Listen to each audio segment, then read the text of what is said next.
since now it would bring back for a while. It's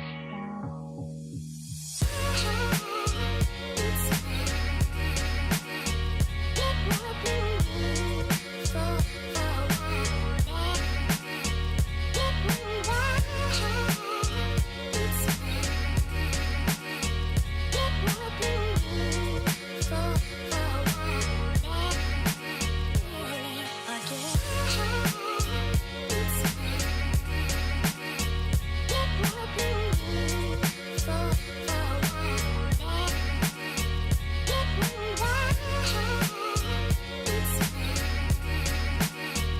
it would bring for a while.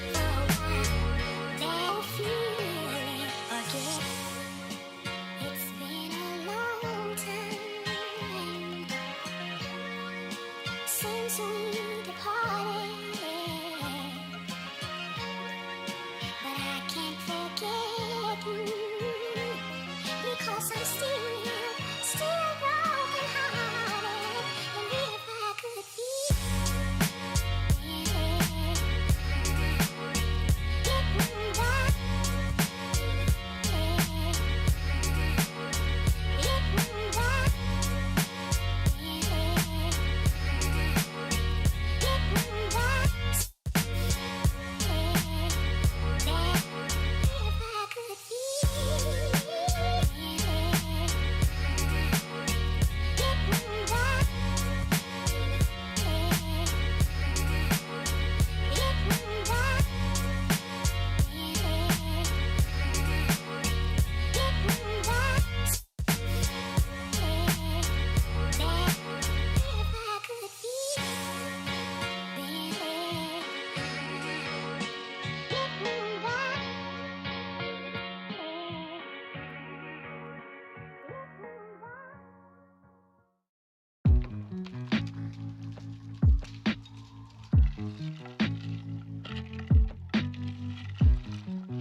We are united in diversity. We are very heterogeneous in our opinion. We are doing this in our open democracies, discussing this all open and loud, and I'm not for that.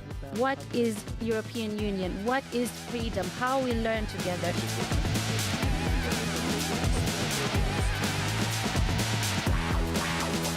The obvious question is, what is the EU doing? What is our plan?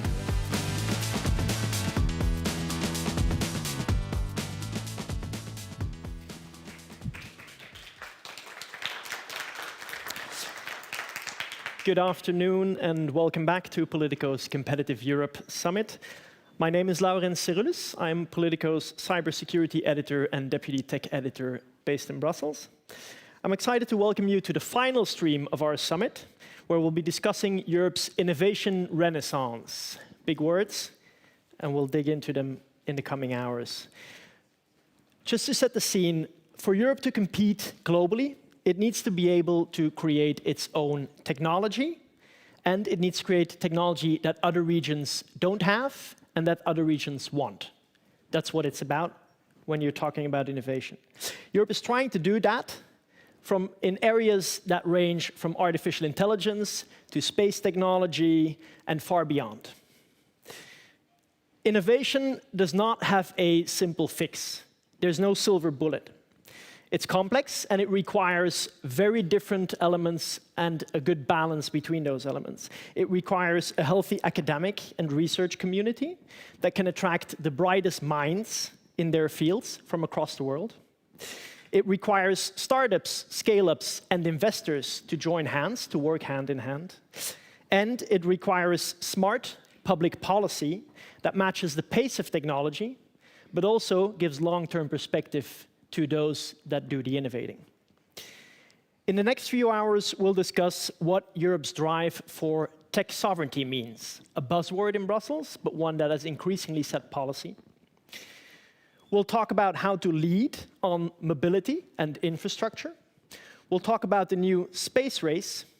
We'll talk about competing in research and development and the future of work in the European Union. We've lined up a series of panels and interviews with top-notch policymakers and industry leaders that will be invited here on stage in the coming hours. We have economist and digital policy expert Francesca Bria, and we have Greece's Minister for Labour and Social Security, Niki Kerameus.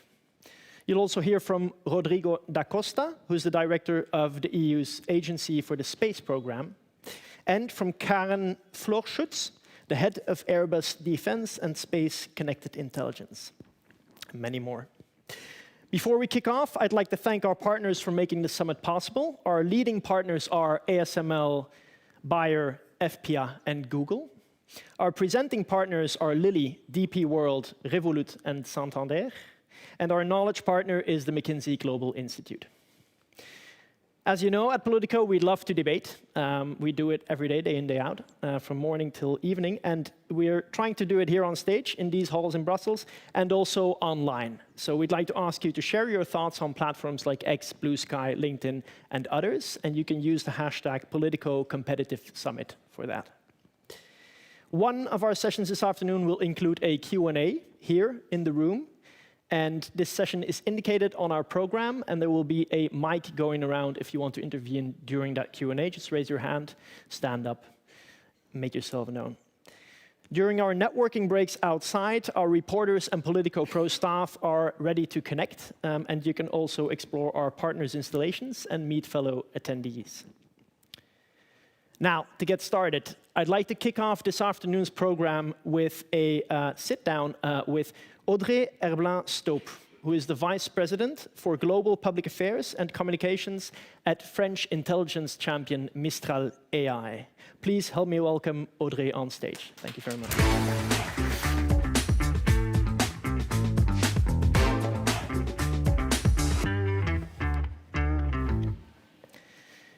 Welcome, Audrey. Thank you for having me. Thanks for joining us here today. I think we should start by starting with where Mistral AI is today. A couple of weeks ago, we heard the news that you were joining hands, or that you were getting support from the Dutch microchips giant ASML, a big player in the European tech scene. And ASML announced, together with Mistral, that it is investing 1.3 billion in a funding round totaling 1.7, and it's becoming your largest shareholder. When we look at this and we think about competitiveness in Europe, the first thing that obviously jumps to mind is you're choosing a European investor here over other types of investors. Surely there were other VCs interested. There was even a rumor that Apple was interested in investing in Mistral. If that's true, you can say on stage. My question is, why choose European support over foreign investment? I think the question is more why ASML chooses. And we are very, very fortunate to have such an important and key partner. I think what is interesting about this new funding round and this partnership with ASML is that it started with a commercial discussion. It started with a company that understood that AI can change a lot of things for enterprise and for industry. And this is one of the companies that has the most complex issue in the world. And the fact that enterprise in Europe understand that AI can help them change their processes, can help them improve their productivity, fix some of their very difficult problems, is something that we absolutely need to increase AI in Europe adoption, but also global competitiveness in Europe.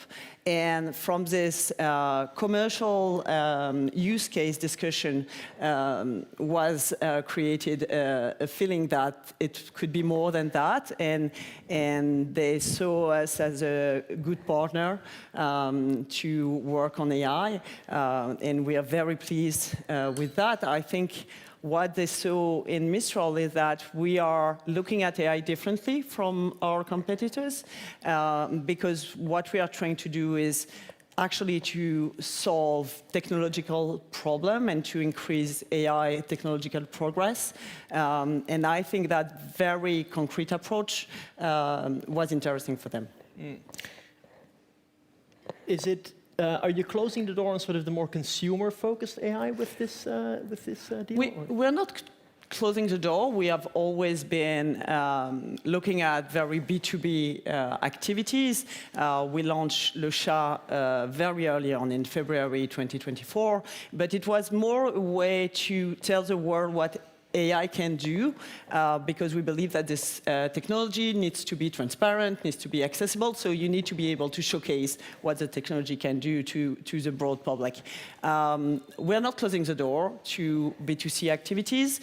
The Le Chat is improving, and I encourage you to test Le Chat. But what we are seeing is that in this industry that is highly competitive, it's also important to look at what creates values and what creates value for actually the private sector and also the public sector, by the way.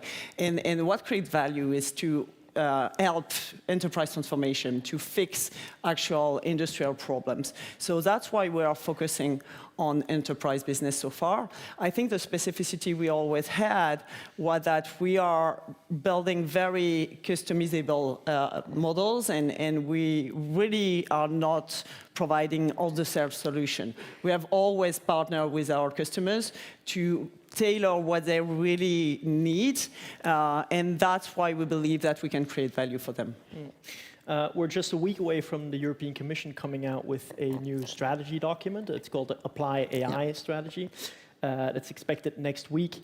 Early drafts that Politico saw show that a core problem here is the uptake of artificial intelligence across Europe's industrial base, its manufacturing base, etc. There's a figure that only 13% of companies in Europe currently use AI. I've got two questions. One is, what's holding them back? And secondly, with anything coming out of Brussels, the real question is, what can Brussels policymakers actually change here? Yeah. I think there's different part there. I think obviously as every new technology, it takes time to adopt it. And the pace of AI is so fast compared to other technology we have witnessed. I mean, let's not forget, I mean, our company is 2 years old. GPT happened 4 years ago, so it's moving so fast that it's actually quite normal that it takes time for enterprise to trust the technology and to look at what they actually can do with it. That being said, we need collectively to look at the benefits that this technology will bring to the world, and the fact that the power of this technology is to increase significantly competitiveness. We are seeing US moving faster than we are. We are seeing China moving. So we definitely need all together to jump on the train, because it's not so much about what will happen for AI company. The question is how much going into this revolution will impact our global European competitiveness. About what we can do, I think the first thing to do is to demonstrate that this technology is bringing real value to enterprise and companies. That's what we're trying to do. We have amazing partners like ASML, but we are working, for example, with CMA-CGM, and we are already seeing the real value that this technology can bring. But there's also some we can help company jumping with more transparency. They need to know exactly what this technology is made of, how it works. We need to help them choose their providers. We need to provide them with greater infrastructure capacity, European one. So there's a lot of action, really simple action that we can take very fast to encourage European company to jump on the train and use AI. Mm-hmm. If I can turn to another subject, one of the spaces where the artificial intelligence sector is incredibly competitive is in the battle for talent. It's in the brains, it's in the people behind the technology. There's, a whopping example of Meta offering 250 million pay package over the over I'm a sorry, 4-year we're period. not offering that to the people. We're not offering that at Mistral just yet, Not yet. as I understand. Not yet. My question is, if you look at this, I wonder how Europe can really compete. Now, luckily, Donald Trump seems to help just a little because just about 2 weeks ago, he announced that the H-1B visa scheme that the US uses widely in its tech sector is going to come with an additional cost of $100,000. To me, it feels like there's an opportunity there. I wonder if Mistral has looked at that opportunity, to what extent you think the time is now to attract talent to Europe. I think attracting talent to Europe should be a priority for Europe. You need 3 ingredients to build AI. You need compute power, you need talent, and you need data. So we definitely need to attract talents. We already have a very strong pool of talent in Europe. The reason why we created this company in France was that because we had a very strong pool of talent in AI in France. Can you still hear me? Yeah, I think we're back. Good. And so definitely we need to increase the ability to to foster education here, to increase public-private partnership. We need to be able to hire people just out of school, because we have very, very good schools in science, computer, and machine learning, etc. So we need to facilitate the ability for researchers to come in company, to do their work, to go back in research and academics. We need to work on the programs that can facilitate that.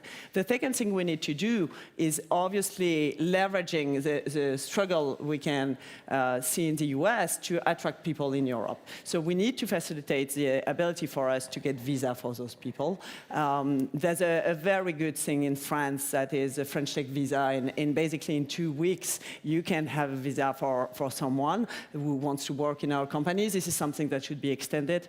And we need to find incentivized for, I have a struggle with this word, I'm sorry, I will stop using it. But we need to find a way for those people to come back. There's so many French, European people working in American big tech in the US. There's an opportunity for us to bring them home. How do you look at the coming years in that sense? Because it doesn't look like the instability in the US is going to change anytime soon.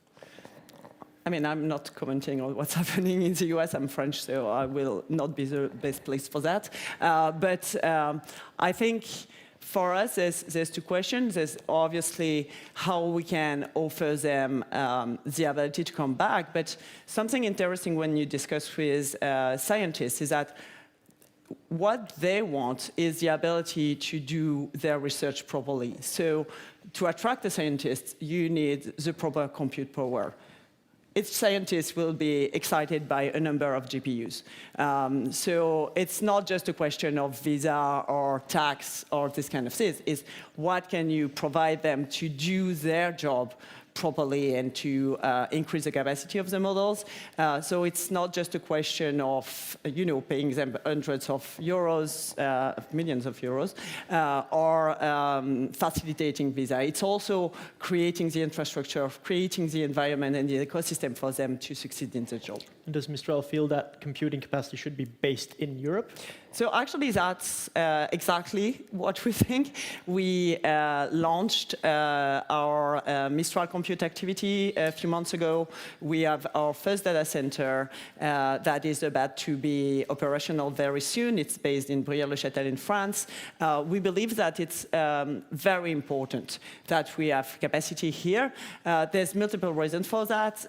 It allows you to actually do what you want to do. And for example, we care a lot about privacy and putting control in the hand of our customers. Having our own data centers allows us to do that this way and to provide our customers with a guarantee that their data is theirs. But it's also a question of responsibility in terms of sustainable development, for example. We also need to know that this industry consumes a lot of carbons, and we need to be responsible in where we are locating our data center. We choose France also because of the decarbonized electricity. I'd like to turn to sort of the regulatory aspect of artificial intelligence. There's been a very heated discussion over the past, year, frankly, past couple of years, around Europe's tech regulations and specifically the Artificial Intelligence Act. And this was put in place in last mandate of Ursula von der Leyen, the president of the European Commission. But this mandate, she's already sort of looking at tweaking or slowing down. There is now what seems to be a consensus around the fact that the implementation will probably have to be slower than it was foreseen. Does Mistral have a position on whether the rollout of the AI Act has to be paused? And maybe if it's a yes or no question, should it be paused? I will not say it should be paused, but indeed we need additional time to make sure that we implement it well. We were the first company to sign the code of practice. What we think is useful is to provide documentation and transparency to customers. They need them. So this part of the act is really important. But indeed, it's a lot of documentation, and it's uncomfortable for startups to fill all of this documentation in such a short amount of time. So indeed, we need to allow company in general, not just AI company, but also all of the users that will have to comply with part of this act, to have the proper time to understand it, to implement it, to think about it the right way, because it's quite complex. What do you make of the argument that sort of the whole of tech regulation in Europe is holding the tech sector back? Is that something you think is truthful, or is it a lobby argument? I think if we only focus on regulation and say, oh, the only problem of Europe is regulation, we are not looking in the right direction. There's regulation. Obviously, it's a lot of work, a lot of compliance work, but it's not the main problem in terms of European competitiveness. What we need today is more a question of how do we streamline this regulation? How do we build smarter regulation? How do we make sure that we do not have 27 versions of GDPR? Because for a company, it's so difficult. You know, you're done your process to be compliant with the French GDPR, and then you want to enter the German market, and you find out that you need to do things differently. So it's a question of streamlining it, making it smarter, but also making sure that it applies fairly to everybody and every stakeholders, including American companies. To what extent is it important to think of concepts like Buy European within that framework? There's a big discussion as to whether European governments should be investing in European companies rather than international companies based in Europe. I think there are two pieces there. We are a company that is deeply rooted in open source, and we believe that openness in technology is very important. That being said, first we need to fight with the same way that our competitors, and everybody knows that the US has the Buy American Act. The other part for that is I think we should start by leading by example, meaning that public institutions, public sectors should lead the way in this field and starts by buying European solutions. The other part is for very sensitive and important sectors. I'm thinking about the defense, for example, or the health. Indeed, the question of protecting citizens' data is very important. And by choosing European company headquartered in Europe with data stored in Europe, you're protecting better what you're trying to achieve. So there's some things that can be done indeed to favor European companies. Should that be by European Act? I'm not sure. But indeed, we need to take that into consideration in the way we are organizing what we are doing in Europe, yes. Mm-hmm. One region that maybe we're not talking enough about when we talk about artificial intelligence might be China. Europe's tech sector has what I would say is sort of an America complex. But at the same time, when we look at Mistral and we look at what you're specializing in, which is the industrial application of AI, there I think it's clear that China is also racing ahead. And the transformation of China's manufacturing, its robotic sector, et cetera, is going at a fast pace.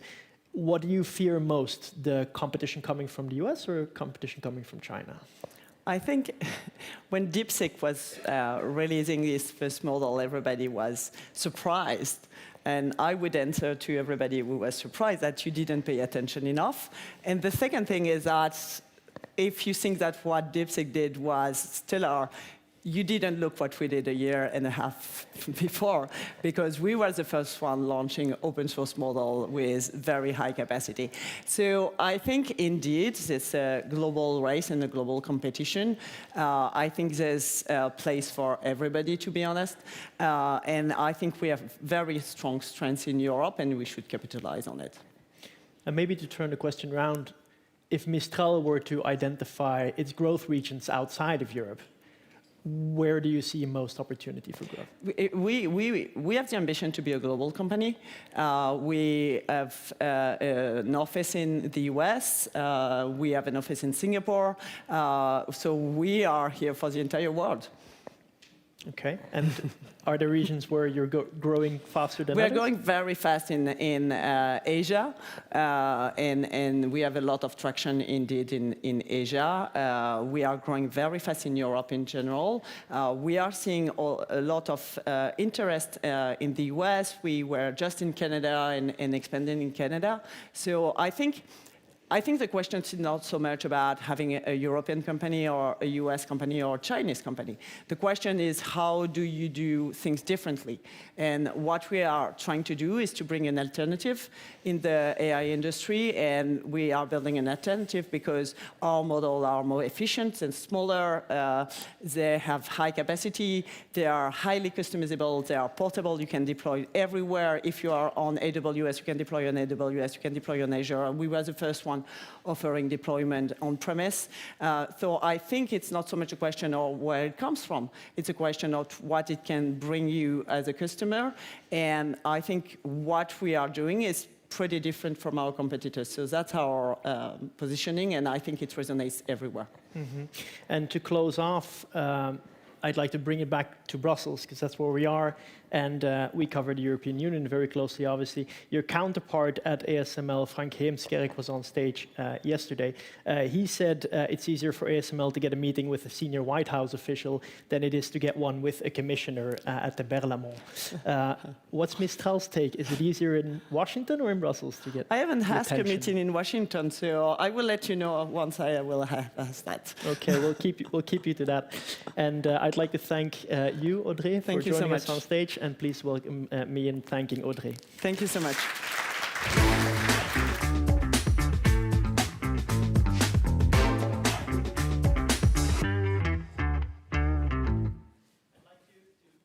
Am I still on? Yeah. I'd like you to stay seated. Thank you very much. And our next session will start immediately after that one. It will be moderated by Pieter Haak, Politico's senior technology reporter, who will lead an interview with Francesca Bria on tech sovereignty in Europe. Thank you very much.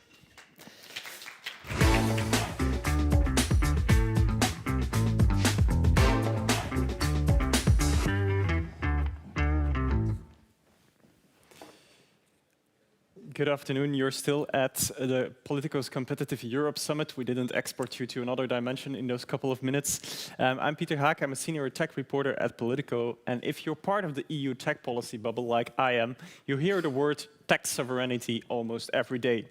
The Commission even has an EVP or an executive vice president for that. Tech sovereignty is also urgently needed because Europe is at the moment heavily reliant on US technology.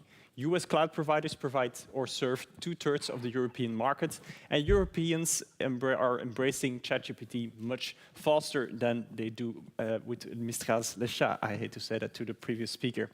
We're going to speak about tech sovereignty with Francesca Bria, who is an honorary professor at UCL and one of the drivers behind the Eurostack, the idea to come up with a European tech infrastructure. Francesca is regrettably joining us online. I hope she's already connected. Hi. There she is. Hello. Hi, Francesca. Nice to have you, even online.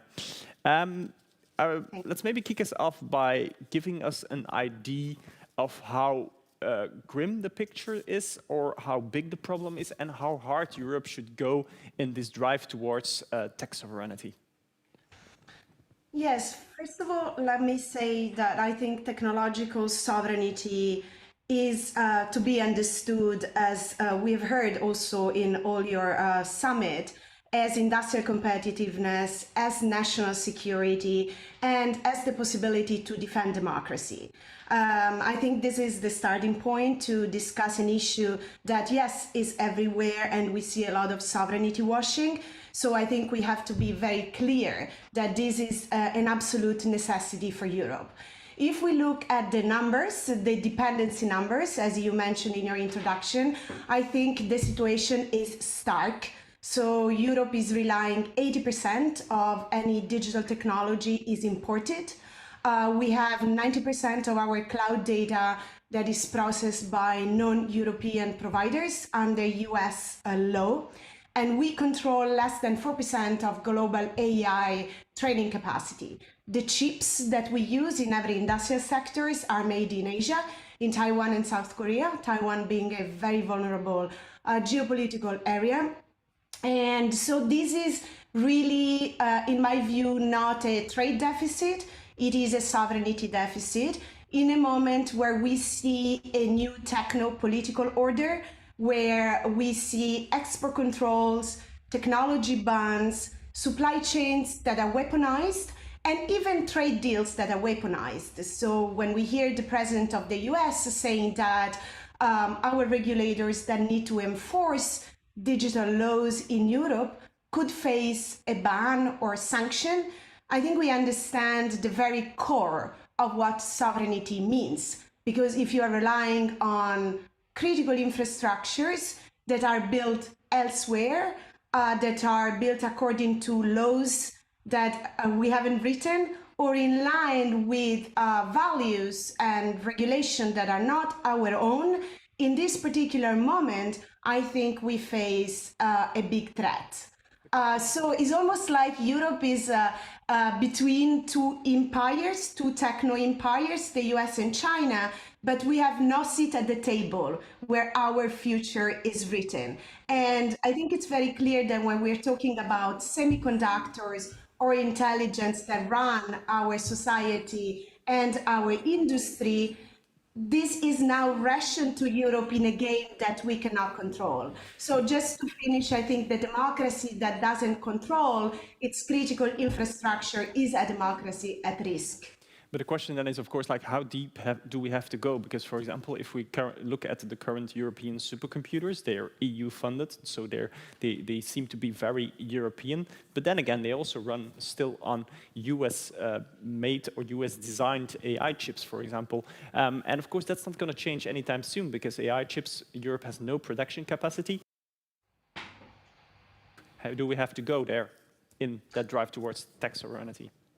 I think the important thing is to make the plan feasible and to understand that when we're talking about the Eurostack, we're talking about an industrial plan for Europe. So obviously you will have some ambitions which are longer term, and we need to say that the next generation of critical technologies will be European.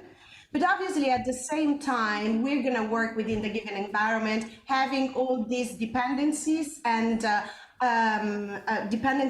reliance on foreign technology. We're going to be able to create partnerships where Europe can acquire the knowledge and the capabilities needed in order to lead in the future. I think there are very concrete steps in this direction that are basically, I think if you want to say where to start, and we have been very strongly advocating, for example, for European procurement or strategic procurement with Buy European. This means that we want to help the European technologies we have now available to scale in the market. So we want to help adoption and diffusion of European technologies, starting from a sovereign cloud, going to European AI, a digital ID system that's European, the digital euro, being able to control critical data. And this is a starting point that we can do right now. Then there is a question of where do we move next, and I think that's why the geopolitical situation matters, because as we're seeing with AI, the supply chain is becoming interconnected but weaponized, but also the infrastructure is changing. Yeah. Let's go a bit into what you already mentioned about this sovereignty washing. The last year, we've seen many US companies coming to Europe and saying like, okay, fear not, dear Europeans, we will give you sovereign cloud, sovereign AI solutions. Even last week, there was this deal between SAP, a German company, and OpenAI to bring sovereign AI to Germany. Are we being tricked by these companies? Is this really a genuine solution to get to more European tech sovereignty? I think we can see that as a victory. If everyone is talking about sovereignty, it means that sovereignty is important, and it also means there is political momentum and that the Eurostack or the digital sovereignty movement is working. At the same time, we have to be careful about not falling into the easy trap of the sovereignty washing, because obviously a sovereign European cloud provided by Google or sovereign AI provided by NVIDIA or a sovereign military provided by Palantir are not what we mean by creating capabilities, creating knowledge here in Europe, and also being able to be in line with our legislation and within our jurisdiction, which means being able to implement a regulation better, so that European technology won't just be used or acquired because it's European, but because it's better, because it protects our data and our privacy better, also because it's aligned with our climate commitment, because the AI infrastructure consumes far too much water and too much energy, so we need to be able to rationalize the energy consumption and do that with renewable energy aligned with European climate commitment. Yeah. But if so we as you see, it's not a question of European because it's European. It's a question of European because this is better to serve the needs of our industry and citizens. But if we then, for example, look at the deal between SAP and OpenAI, would you say that SAP has fallen into that trap of sovereignty washing? I think it's normal for companies and industries to make decisions on the short term that maximize their revenue. I think, though, this is not a moment where we can risk our sovereignty and our national security without a plan. So things have to move in parallel. And if we are, for example, investing 40 billion, as we have signed in the trade deal with the US, on buying NVIDIA chips, this means we have to double down on next generation European chips, probably based on RISC-V or open hardware. That's the same for AI. So if we are now obviously using all the models available in the market, we do that to gain knowledge, to acquire industrial capabilities, to develop next generation European AI. So this has to be the trajectory. The sovereignty is not, is a spectrum. We need to be able to have the choice and not to have one point of failure in a weaponized supply chain. This is very dangerous, not only for our industry, but again, I will say it again, for our national security. Mm-hmm. The drive towards European tech sovereignty faces some key moments the next weeks and months. We have, in the mid-November, there is this big summit organized by France and Germany to get to this European tech sovereignty. Early in next year, the Commission also plans to come up with this cloud and AI development rulebook, which could see some elements that brings us to cloud sovereignty. What do you expect from these two moments, and when would you say that these two were a success? I think the political momentum is there. I think just look, we started with the Eurostack initiative not even 1 year ago. Now we have over 200 companies that are backing the plan. This is in the coalition agreement in the new German government. The new digital ministry has the Eurostack and the Deutschlandstack in their plan. The French government, the Spanish government, the Netherlands is on board. And also in the European Parliament, the MEPs have presented their own initiative report on tech sovereignty. I think these are all good news. At the same time, the action should follow. So we expect, for example, to have a Buy European Act, as I said before, or be very serious about procuring strategic European technology to diffuse European alternatives in the market. President von der Leyen has talked about the big investment in the competitiveness fund. We have launched a scale-up fund, and I think possibly a European tech sovereign fund should enable more investment to go in this direction.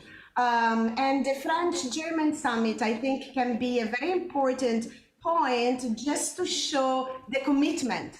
Because if there is commitment from the private side, then we need obviously the industrial leadership to follow. So I think this is really, as President von der Leyen has put it, Europe's independence moment.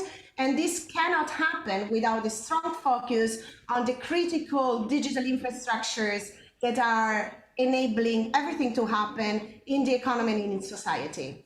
Let's talk a bit about the next EU budget. You already mentioned it. Some of the Eurotech critics say that if you want to build out this Euro stack or this European tech infrastructure, it's going to be very expensive. You're going to duplicate everything, and it's a bit of a waste of money. It's not very efficient. What would your counter-argument be against that criticism?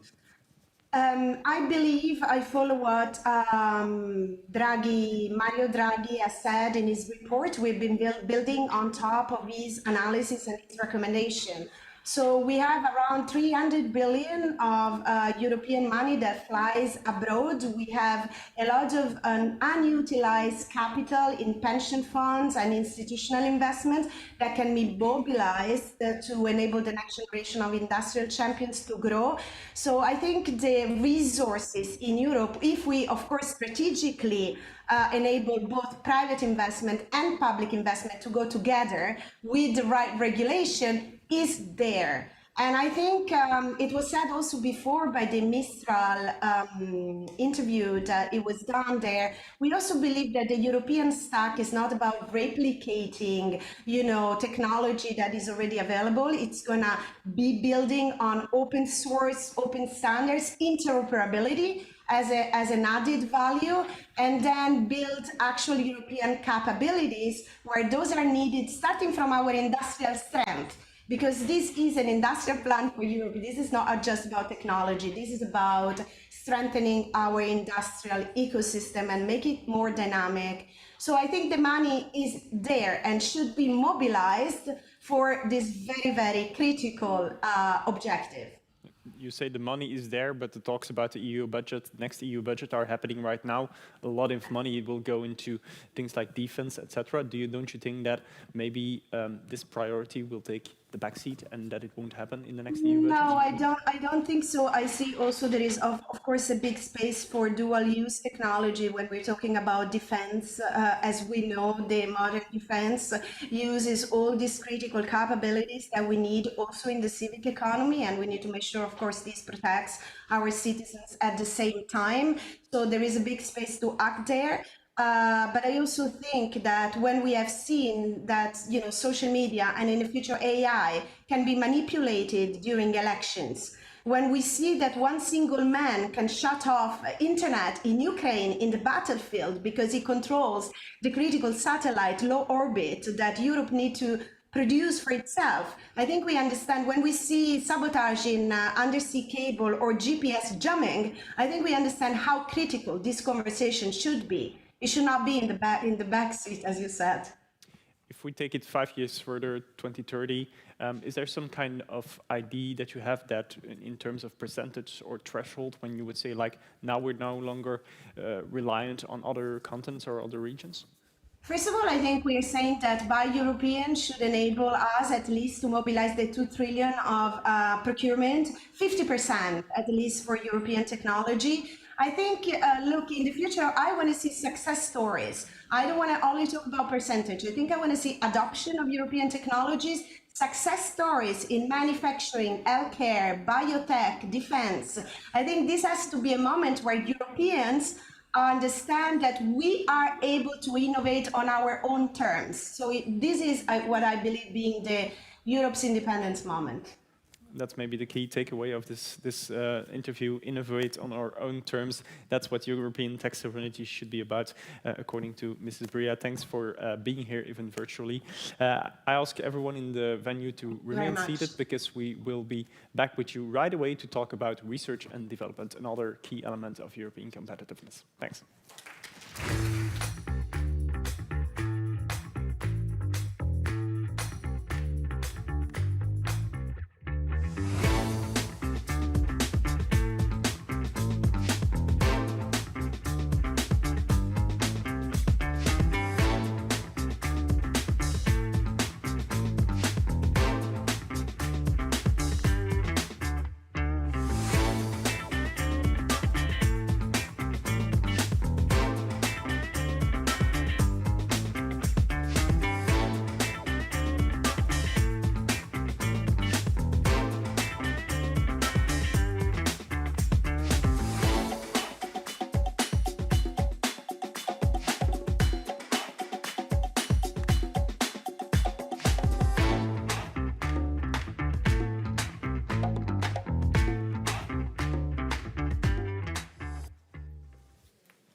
Yeah, round of applause. I like it. I like a vibe. Welcome, everyone. We're still at Politico's Competitive Europe Summit. I'm still Peter Haag, the same person from 5 seconds ago. And now we're going to talk about, we already talked a lot about European weaknesses, but now we're going to talk about a European strength, research, because Europe is known to be an R&D powerhouse, yet with a lot of challenges. It's also a challenge to bring that research to the market, to say. And we also have to stay on top, of course, in research, and we're going to speak about that with two esteemed speakers. First of all, I have Maria Cristina Russo here, the Director for Global Research at the Commission's Research Department. And then we also have Connie Aerts, a professor in astrophysics, that sounds impressive, and a board member at the European Research Council. Thanks both for being here. I want to dive with both of you in, I think that's one of the big stories of this year, of course, is the US making very deep cuts in the funding they have for science and research. And of course, that could be an opportunity for Europe to bank on that. Let's maybe start with you, Connie, if I can address you with your first name. The ERC is one of the EU's main bodies to really fund research. Do you already see an impact of those US funding cuts? Are US researchers now begging the EU for money? Well, we do see an impact indeed, and that is good news, I would say, for European research and innovation. So, having said that, the ERC is, of course, has always been open to any top researchers in the world. Now there are activities to make a better deal, let's say, internationally, given the current context. And so in the advanced grant call that was closed recently, we indeed saw an immense increase in applications from scientists residing currently outside of Europe. And that's great news because, of course, excellence in science, it demands an international approach, and we want the best talents. And that's better for everybody, for the whole European Union and its citizens. And if you say an immense increase, for example, researchers from the US, how many applicants did we have? I don't know exactly how many applicants, but we have a 30% increase, and a lot of them come from really outside Europe currently. So we really want to embrace these talents, of course, within the competition that we have. And so in that sense, there's also a new initiatives to people to move their labs here, because that's not so trivial. So recently, an extra 1 million euros is available for each applicant that makes it through the competition, because we do realize that moving all the groups here, that's an influx of new brains, let's say. It does come with challenges, and we need to help these applicants maximally, let's say. If it's such a success, we could say, like, why don't we even raise the budget further, and that's maybe a question for the Commission. Let's throw in some money and get the researchers here, right? Well, first of all, good afternoon to everybody. Very happy to be here. That's a really good question. But the Commission has been really very active on that with the so-called Choose Europe for Science. We have launched this initiative with 500 million of euros that were devoted to Choose Europe for Science. It was already in May. And we have given the support to the member states and the universities that want to attract students from outside Europe. Not later than today, there has been the publication of a call for the Marie Sklodowska-Curie actions in line with the Choose Europe, which mobilized, I don't remember exactly, 10 or 20 million of euros for that. So we have put the money in that. We have done so. But 2 points are very important. It's not only a question of funds. We need, first of all, to be much better in advising this possibility, in making this known to the outside world. For example, when there was this decision in the US to stop supporting the research on vaccines, we should have been saying, hey, we have the Choose Europe initiative in Europe. Please come here, we support you. Second point is that the European Commission can do, but it can be effective and have impact only if we do those kind of things with the member states and the universities. So we need really to act together in order to bring Europe as what it is, the most attractive place to do research. And why do I say the most attractive? And Connie, I'm sure you would agree with me, because researchers can conduct research in Europe respecting the academic freedom, which is at the core of research, and the freedom is at the core of the European Union project. But I often have the feeling that Europe is still much too cautious on this front, because if I were the European Commission, I would just open an office at the Harvard campus and say, like, come to us, here is funding, here is grants. And I would shout it from the rooftops. Shouldn't you go harder on this? Well, look, the European Commission has been very active in that. As you said, I was director for the global affairs. Now I'm director for prosperity. We had this campaign on Choose Europe that we have carried out for the last 20 years, in which we have our science counselors in Washington. They do visit the major universities in the US, explaining which are the possibilities that exist to come to Europe and to work in Europe. And that was done before the Choose Europe initiative. And is that being sped up now? Sorry? Is that now being increased or speeding yeah, up? it has been increased, but it was done already. So, you know, we've been very, very active on that. Okay. Let me give you also an example, just to be concrete. I remember when I was director for global affairs in 2026, more than 10 years ago, almost 10 years ago, we have concluded an administrative arrangement with the Department of State of the US. Indeed, because there was a problem for the MIT and other universities, students to come to Europe for some kind of legal questions that I will not detail here.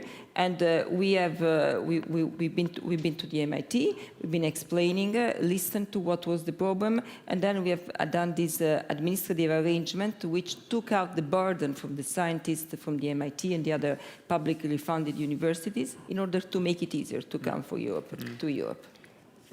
I also want to add maybe that for the moment already, you know, we allow scientists to spend 50% of their working time elsewhere, because the best science is, of course, global, international. Like, take not only my own field, I'm in the universe, so I'm everywhere. But scientists, they do have to be connected globally, and so this was already a strong point. Yeah. And you're well connected to the Belgian universities, of course. Have you seen examples of US researchers or even total research groups being attracted by Belgian universities? Yes, indeed, that occurs. I know several ERC grantees actually like that, who moved their group and mainly their idea to Europe. And the researchers here with an ERC grant, they lead teams, relatively small teams. They are totally international. My team has team members from Australia, South America, North America, India, China, so anything. And so it's this diversity that is allowed by the ERC grants that makes us very, very competitive. Really, the ERC is a European flagship. I know of no other similar program that gives freedom to the PI to do their passionate research, to develop it on a long-term scale, right? And so this is critical. Going back to my initial question, can you put a number on the number of researchers or research groups that have come from the US to here in the past year? In the past, I don't have an exact number in my head. I only noticed that with the extra Choose Europe initiative and with the extra budget that we foresee, there is an increase in the number of applicants. Of course, we have to measure that because now we're entering the competition. It takes a while before you know the outcome because, of course, these external researchers also have to go through the competition like anybody else. So if you could ask me that question again in a year or 2 years from now, we would be in better shape to give you exact statistics. I will definitely gladly do so. Let's talk about another big development in the EU research world. That's the next EU budget. In July, the Commission President said, like, okay, Horizon Europe, the next budget, let's double it from 95 billion to 170 billion in the next EU budget. I can imagine that's great news.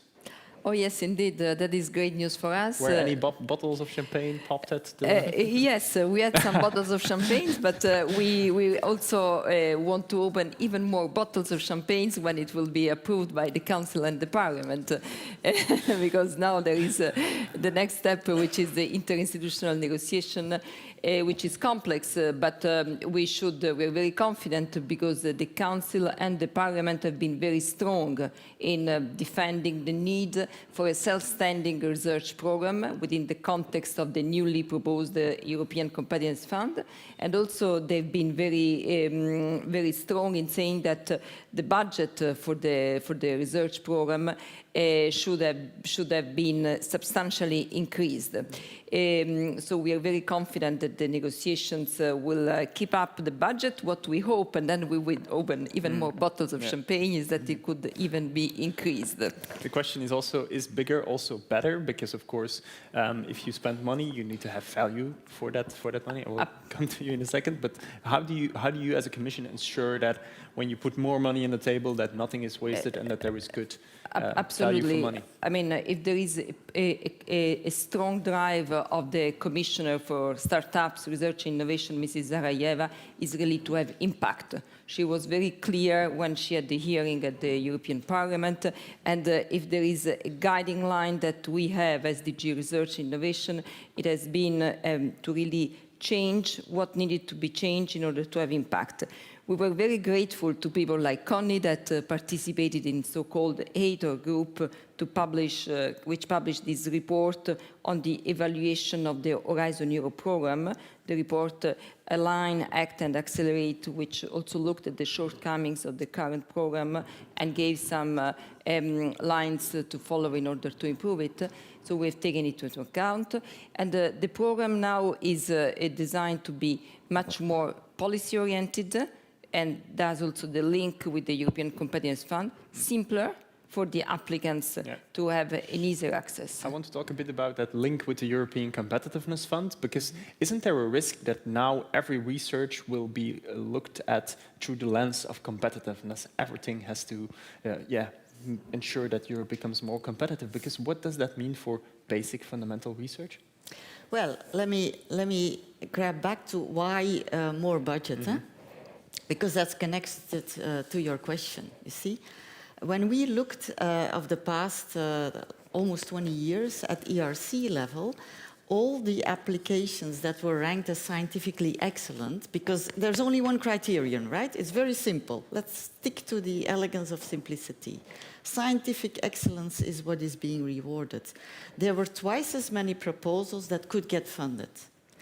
Now, if you look at the research on investment and the results, you know, patents, startups, etc., then you are guaranteed of success. But half of the applicants went to the drawer because there was a lack of funds. So from an economic perspective, it is highly advantageous to adhere to that. Now, of course, you need to make sure that this competitiveness is built in the way the ERC operates. And so it's very simple. 2 basic things, scientific excellence, and then the ERC is run by scientists, practitioners who know best how to do it, completely independently, and that's what is critical for the low technology readiness level Aren't you research, afraid right? of this very competitiveness pitch? Because astrophysics, that's not really about competitiveness, Of right? course it is. It has everything to do with competitiveness, because we want to act faster and better than our, global colleagues. Okay. This is passionate researchers Okay, you're very have that passionate, I in see them. it. Don't ever say that we can't compete. We can keep astrophysics, okay.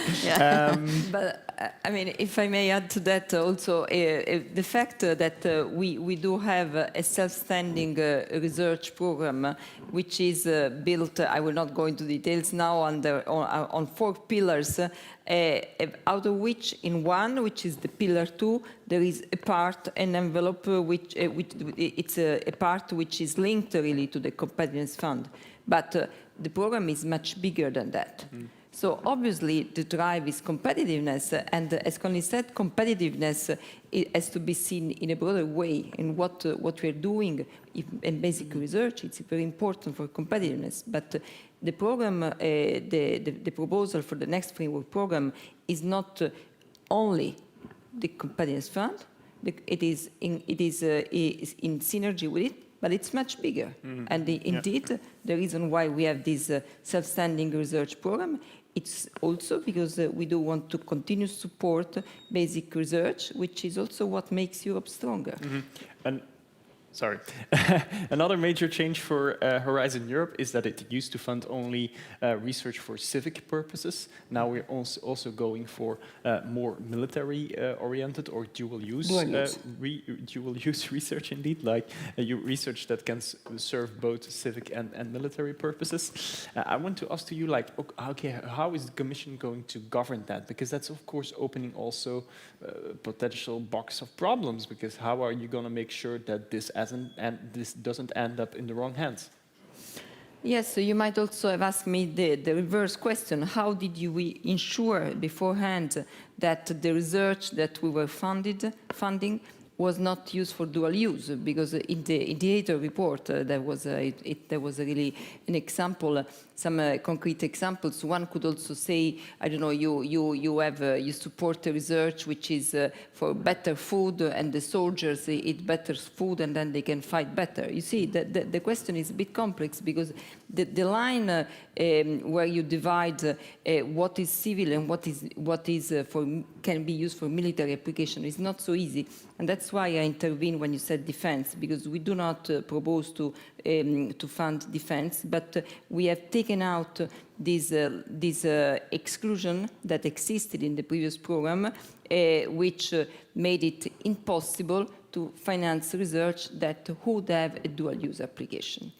So that is the question. For me, the possibility to have a dual-use application is not only a need in the current times, but it also gives much more clarity for the program.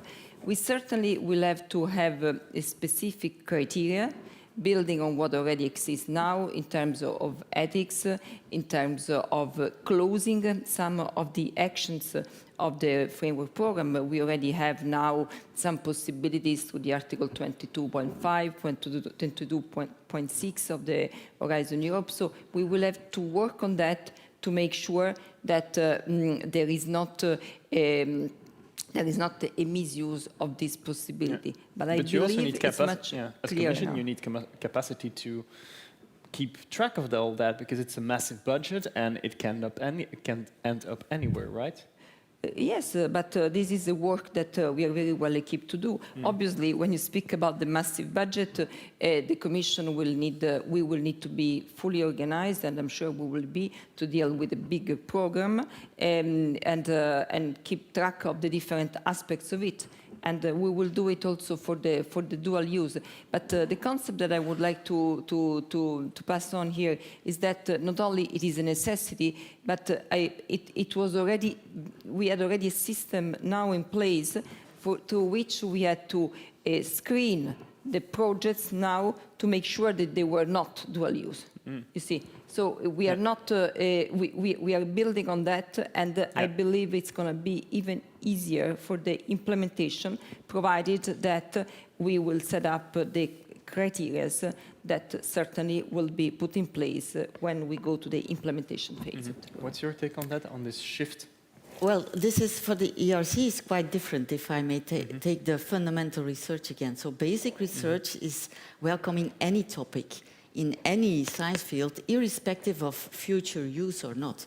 It's essential to keep this open non-directionally to all topics, because we know that doing it this way is a big success towards innovation, but we don't know in which topic exactly or by which scientist the applied research will come and the skyrocketing success of innovation will come, but we just don't know from which topic. So for ERC, it is really at the level of the lowest of all technology readiness level. It's not a criterion at all, because we know that this is the best way how to have translational research from the very basic ERC type grant applications all the way to the innovation. But if for a moment you put off your ERC hat and you yourself as a researcher and you see that the Commission is putting much more money on the table also for dual use research that can end up anywhere. What's your take on that? How do you feel about that? That's, for me, fine from the Commission point of view, but me as a fundamental scientist, having ERC grants, so I can't put the hat off completely, because they made me who I am. But I want to do my research in my way on a long-term basis with a high risk. There is a high-risk component in all these ERC grant proposals, because else they wouldn't have been selected. And so this is really the foundation of the house of innovation, you could call it, right? And any house is stronger and better built if the foundation is done well. So we need that double-up funding to make sure that this basis is being done well and smart, with respect to the patents and the innovative technology that will come later, years later, and we don't know which one it will be that will be the success story. So we need this broad pool of fundamental science. I want to go a bit further and yet stay a bit with the same topic. Israel, the Commission, well, research was one of the areas where the Commission proposed to cut some ties with Israel, especially in the domain of the EIC, the European Innovation Council. Can you give us an update how much Israel, which is an associated country under Horizon Europe, is still benefiting from Horizon Europe? And are you confident that EU-funded research is not ending up or helping the war in Gaza? Yes, let me say that we strongly believe that through research we need to build bridges and not walls. And that is a statement that I would like to make. We've been very proud of the work that we have done on science diplomacy, for example, with the support of some specific initiatives in the past, like Sesam, the synchrotron in Jordan that gathered Israeli and Palestinian researchers. So this is I'm saying that because obviously we are very concerned, attentive to the humanitarian situation in Gaza, but I'm saying that what we want to do through research is building bridges. Okay? Now, in terms of the Israel participation to Horizon Europe, there has been always, for Israel, like for any other participation, a screening in terms of the ethical review of the projects, which is continuing. And for the moment, as you mentioned, there was a proposal which was put forward to partially suspend part of the Horizon Europe agreement with Israel on the EIC accelerator, because it was there that one could foresee a more problematic issue of the research. this proposal has not been adopted by the Council, so the situation has not changed as such. But the European Commission has been very proactive in also bringing forward other important proposals with regards to Israel, which I would like to recall, that implied the proposal of putting some sanctions to some of the extremist ministers and colonies, and then also to suspend part of the trade agreement, so that it is a broader démarche, a broader approach that the Commission has put forward, where research is one of the elements. And again, I would conclude to say that we are very attentive to the situation, and I would state again that we want to build bridges through research. Despite the Commission proposal being stalled in Council, is there currently something you're doing to keep tab of Israel participation in Horizon Europe? Are these projects being extra screened? Is there supplementary control on this? That we always do. We always do. We always keep track of the participation of associated countries. Yeah, but is that now boosted given the whole situation? We always do. We are very attentive. Obviously, we have been very attentive to that. Certainly, we are very attentive to the situation, and we are looking very carefully at the different ongoing projects, yes. So you're certain that EU-funded research is not being misused by Israel? Certainty is a quality that sometimes goes beyond the human possibilities. But what I want to say, and I want to be very clear on that, is that we have put all the instruments in place. Okay. I want to also pass on this topic to you, because at many universities there have been protests about the ties that universities have with Israel. Even at Belgian universities at the start of the academic year, there were massive protests. How do you feel about the whole topic, and about how the topic is being approached by both universities and politicians? Well, let me first say that I think nobody doubts the humanitarian crisis in Gaza and wants that to stop as soon as possible. From an ERC perspective, what is the role of the ERC? It's to select and fund PI-driven science, wherever they come from in the world, right? There are, of course, checkups in place, but our role is to select the best projects individually, right? We are the scientists, and we have that responsibility, right? The politicians also have their responsibility, right? And any university has their national and even local policies. That is up to them to decide, I would say. From an ERC perspective, we are tasked to make the best out of PI-driven research. And that's how I look at the thing. Yeah. And is the ERC putting in place certain things to check? Well, it's as being said. I mean, we are taking the eligibility of all applicants, and if they are eligible, then they are eligible, right? And that's what we look at. Aside from that, we look at the scientific excellence. That's the criterion. That's what we base ourselves on. This has proven to work the past 20 years, and we have like more than 15,000 grantees. We have good statistics to evaluate the effectiveness of how this works. So let's not change the flagship of Europe in terms of fundamental science and in terms of competition, by the way. Okay. I briefly want to open this panel for questions from the audience. I see that everyone is on his phone to consult all the topics or to ask ChatGPT to come up with a good question. So if there is, if there is anyone with a burning question, I hope I can see the hands being raised, because there is a massive light in my... Yeah, there is one there. I think there is a microphone coming to you in a bit, if you have a moment to wait for that.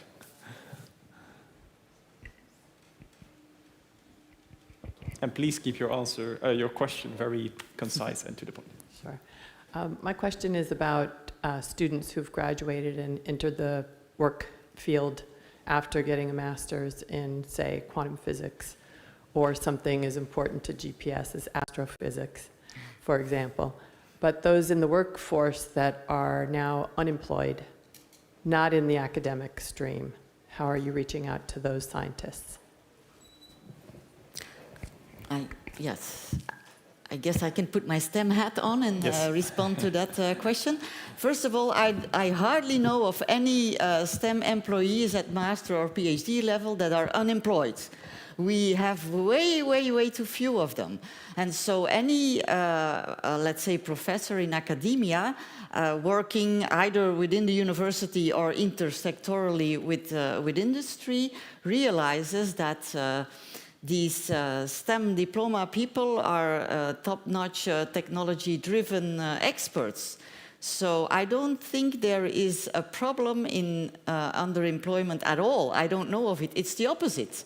We get called really on a daily basis, like, can't you produce more of these experts, particularly in informatics, computer science-driven fields. So there is no underemployment. It's the opposite. It's how should we attract more and more students in our technology-driven societies into STEM topics. And there, diversity for me is a very important word, because right now, sometimes people who are not so familiar in their families and in their social environment with technology-driven topics often think, wrongly so, that they are not suitable for this type of study. I'm mainly thinking about the young women and the girls, where it's really important to show them that science is teamwork, it's international, it is fun, and curiosity and passion is what brings us together to deliver those employees to industry and to society as a whole. I think this is really an important point, and we should never, ever underestimate the aspect of curiosity. Kids are curious. And if we embrace that and later on fund their research projects, well, then it's very simple. They will be the innovators of the future. So for me, this is a critical aspect. No underemployment at all, on the very contrary. I keep in mind diversity and curiosity. Looking into the audience to see if there were other questions. If not, I still have a lot. Oh, there is one here on the second row.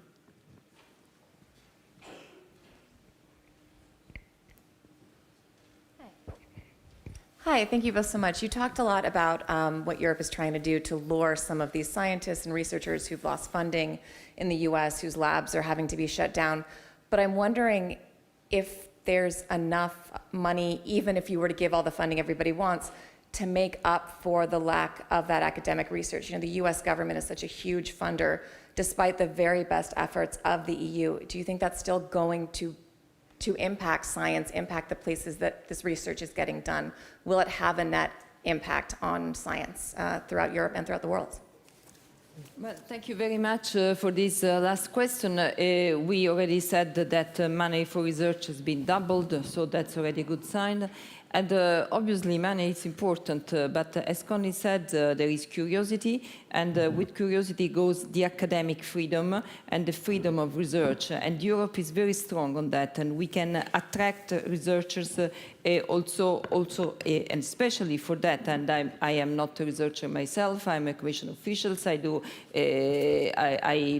prepare the policy orientation that are adopted in the commission, but I speak with a lot of researchers, and this is very important. And also Europe is very attractive in terms of living conditions that we should not underestimate. On the top of that, we are mobilizing all the efforts to strengthen this attractivity. For example, we adopted a new strategy with specific actions on research and technology infrastructures that was adopted by the Commission on the 15th of September, with some specific new possibilities to support even financially the building up and the development of research and technology infrastructures. We are now preparing a strategy with relevant actions on own AI in science, to set up a resource for AI science in Europe. So we are really mobilizing all the efforts and tools in order to make Europe even more attractive, together with the budget and also the academic freedom. About that proposal, the AI for Science proposal, that's coming next week. Politico is a news organization. Yeah, you can break some news on stage. I seen that yesterday. You already gave some. I was working on that, and then my colleagues at Politico. Tell us, what will be in the proposal? Yes, you can invite me on the 8th of October. I will be very pleased. Or you read it on Politico. Yes, we had the scoop. You wrote it yesterday. We have a package on Apply AI and AI in Science, and there we are putting forward a strategy to really boost up and put together the different strands on the AI in Science, and we would set up this race, this resource for AI science, and I'll leave you with a bit of suspense. Or you read it on Politico again. Thanks for that little teaser. I don't think we have much more time left. Maybe can I hook onto that question a little bit? As a scientist at very low TRL levels, I think what we're doing great in Europe is to also do low TRL research, but then we have to scale it up, right? And that requires trust-based approaches towards scientists and innovators. And I think there we can learn on how to give a more breathing ground and science capital, actually, to convince industry of investing also in translational research. That is, to me, something that we should be not afraid of, less afraid of than we are perhaps now. I think that's a great one to close off this panel. As a takeaway, I hear that we're doing a lot to make sure that some of the US researchers are coming here. And I still keep in mind the diversity and curiosity. I think that's a nice one to wrap up, to speak about research, which is not done often enough, I find, in Brussels, but we didn't now. Thanks for that, my two speakers. And to the audience, you now have a network coffee to look forward to. We'll be back in 30 minutes. Thank you very much.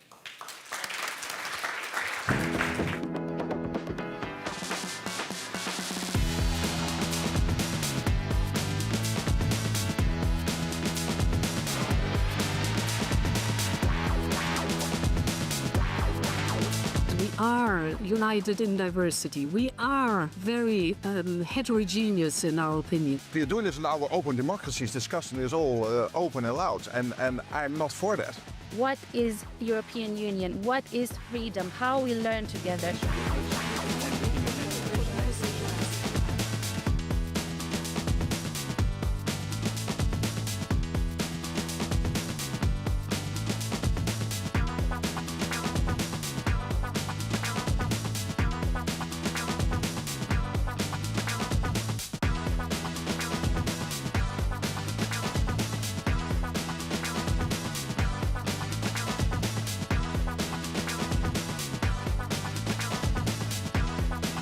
The obvious question is, what is the EU doing? What is our plan?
united in diversity. We are very heterogeneous in our opinion. We are doing this in our open democracies, discussing this all open and loud, and I'm not for that.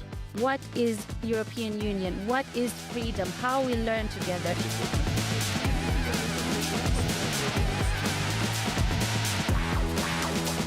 The obvious question is, what is the EU doing? What is our plan?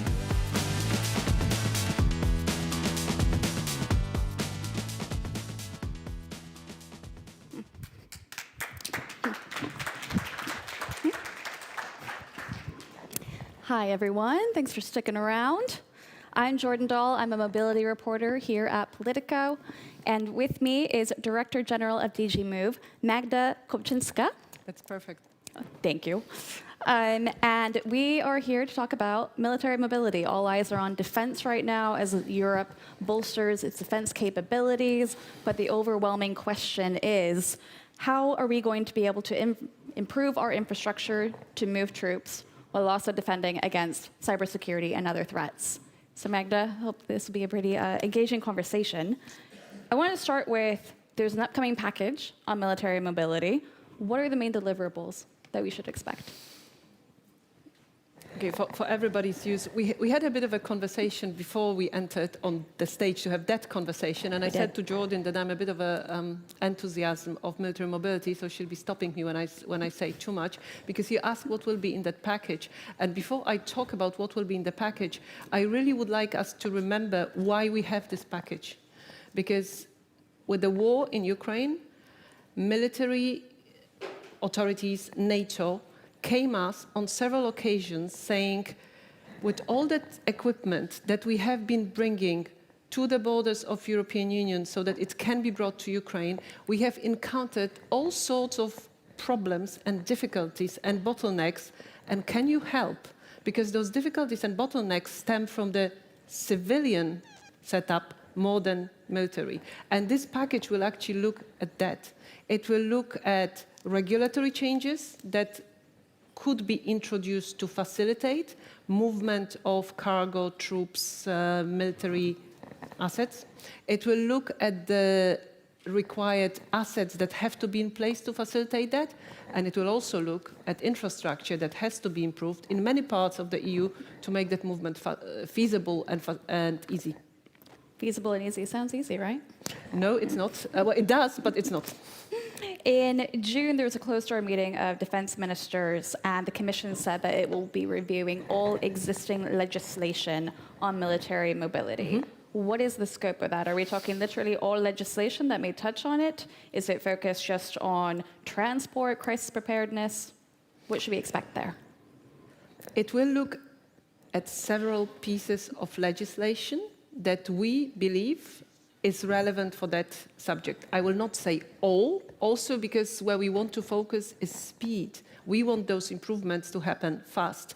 But I would also like to make it clear, it will be a proposal from the European Commission, but it is not something that we have developed ourselves. For several months now, we have been discussing between transport and defense ministries of member states, and more importantly with NATO, and even more importantly with the parts of NATO that are responsible for logistics of moving military personnel around. And they have been pointing to us those bits and pieces that are difficult when they should be easy. One example we always give, there is a customs form that they are being asked, this military personnel is being asked when they are transporting military goods across the EU. Important caveat, that is often transported by civilian transport means, trucks. So very often on the ground, in one or another member state, people don't know that this is actually a military transport which should be given priority and which should not be asked to show those documents. So one of the things that we will definitely do, will introduce provisions which will make the transportation easier and smoother. Got it. One thing I want to move to your boss, Mr. Tzitzikostas. He, in arguing for the MFF, the upcoming budget for Europe, said that we need $100 billion, or billion euros, excuse me, it's American, to get 500 critical hotspots up to military grade levels. You got, let's say I call it 17.5 billion, best case scenario. But recent reports is that there are 60 critical hotspots. Are those 60 ones that are now being prioritized out of those 500, or did that 500 magically shrink?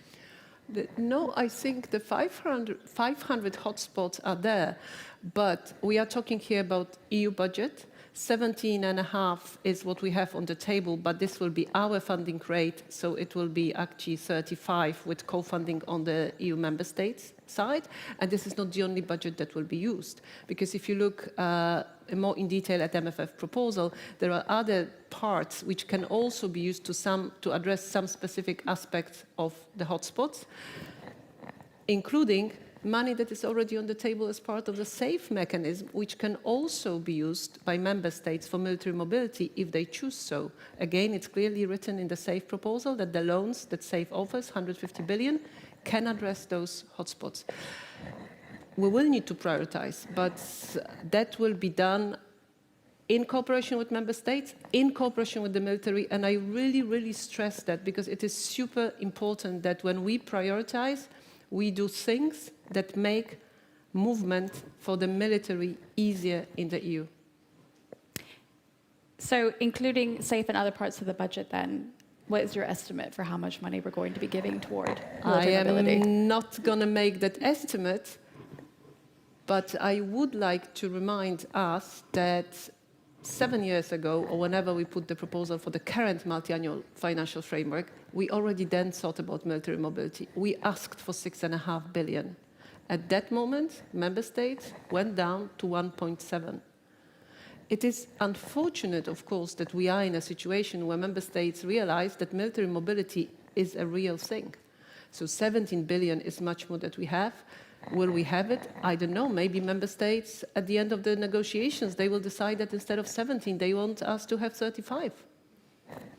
It's in the hands of member states. We can always hope. But there is understanding for the importance of military mobility. And the fact that this budget proposal came not as the beginning, but as the end of a long process where we negotiate, well, not negotiate, where we discussed with them those military mobility corridors, which we agreed upon. They are drawn on a map. Member states are convinced that these are the ones where we have to focus. That is a promising signal for me. In regards to the SAFE funding, member states can use it for military mobility. What is your sense as to whether or not they will? I will not comment because I know that they are presenting they are in the course of presenting their programs for the use of SAFE. And if you want to know more, you need to talk to my dear colleague Harald Reuters, Deputy Director General in DG DEFIS, who is on top of that topic. Next competition summit, maybe. Absolutely. So managing the TENT is still under the scope of DG Move, but more agency is shifting to DG DEFIS, such as the military mobility expert at DG Move. He recently moved over to DG DEFIS. No, Mr. Harald? That's Harald, yes, but he moved there for SAFE. He didn't move there for military mobility. And he moved there because of SAFE, and he is managing a SAFE program, and I'm super happy. I shouldn't say that, but there are a few people that are more reassuring for me that would be able to manage that program. And yes, for DG DEFIS, he works on military mobility, but so do we. So this is really one of those occasions when two DGs of the European Commission work together. And I know you will not believe it. I know I may sound non-convincing, but we do work on it together. It is really a joint proposal that will be presented together by two parts of the Commission. And how do you ensure that things don't fall through the cracks? Sorry? And how do you ensure that things don't fall through the cracks with that many cooks in the kitchen? There are two cooks in the kitchen. No? Oh, sorry, three, because External Action Service is the third one. Plus their staffs. But we focus on slightly different things because we take care of the transport dimension of military mobility. You asked at the beginning whether we are looking across all legislation. All the other pieces of legislation that are not transport, this is something what DEFIS works on. Things which may be linked to, I don't know, I'll give you an example. I just need to think what I can say. For example, Please, speak away. Joint public procurement of defense assets. That is the part that if it's going to make it there, then it is DEFIS' responsibility, not ours. We only have time for one last question. I told you I'm an enthusiast. We appreciate it. There are 2 consultations on military mobility being held, one by DG Move and the other by DG DEFIS. What is the value add in having 2 DGs having 2 different consultations? What are you hoping to get from each of them? I'm going to give the worst possible answer. It actually stems from some organizational things in the system, how pieces of legislation and pieces of communication are drafted. But trust me, we do work on it together. And for everybody who has read those consultations and those requests for evidence, they will know that we are completely complementary and that we are not asking the same questions. Okay. And with that, we actually reach out to a bigger community because, as always, I have my main big group of addressees and stakeholders, and so does Timo Pessonen in DigiDefis. So we just have twice the firepower. Got it. Well, thank you so much for joining me and talking about this really important topic. It is an important topic. topic. You shed a lot of light on the improvements that we're making and things on budget, so I appreciate it. Thank you, and let's talk when the package is out. Yes, let's. We'll have you back. Super. Thank you. And if you guys could remain seated, we're going to have another panel focusing on space coming up.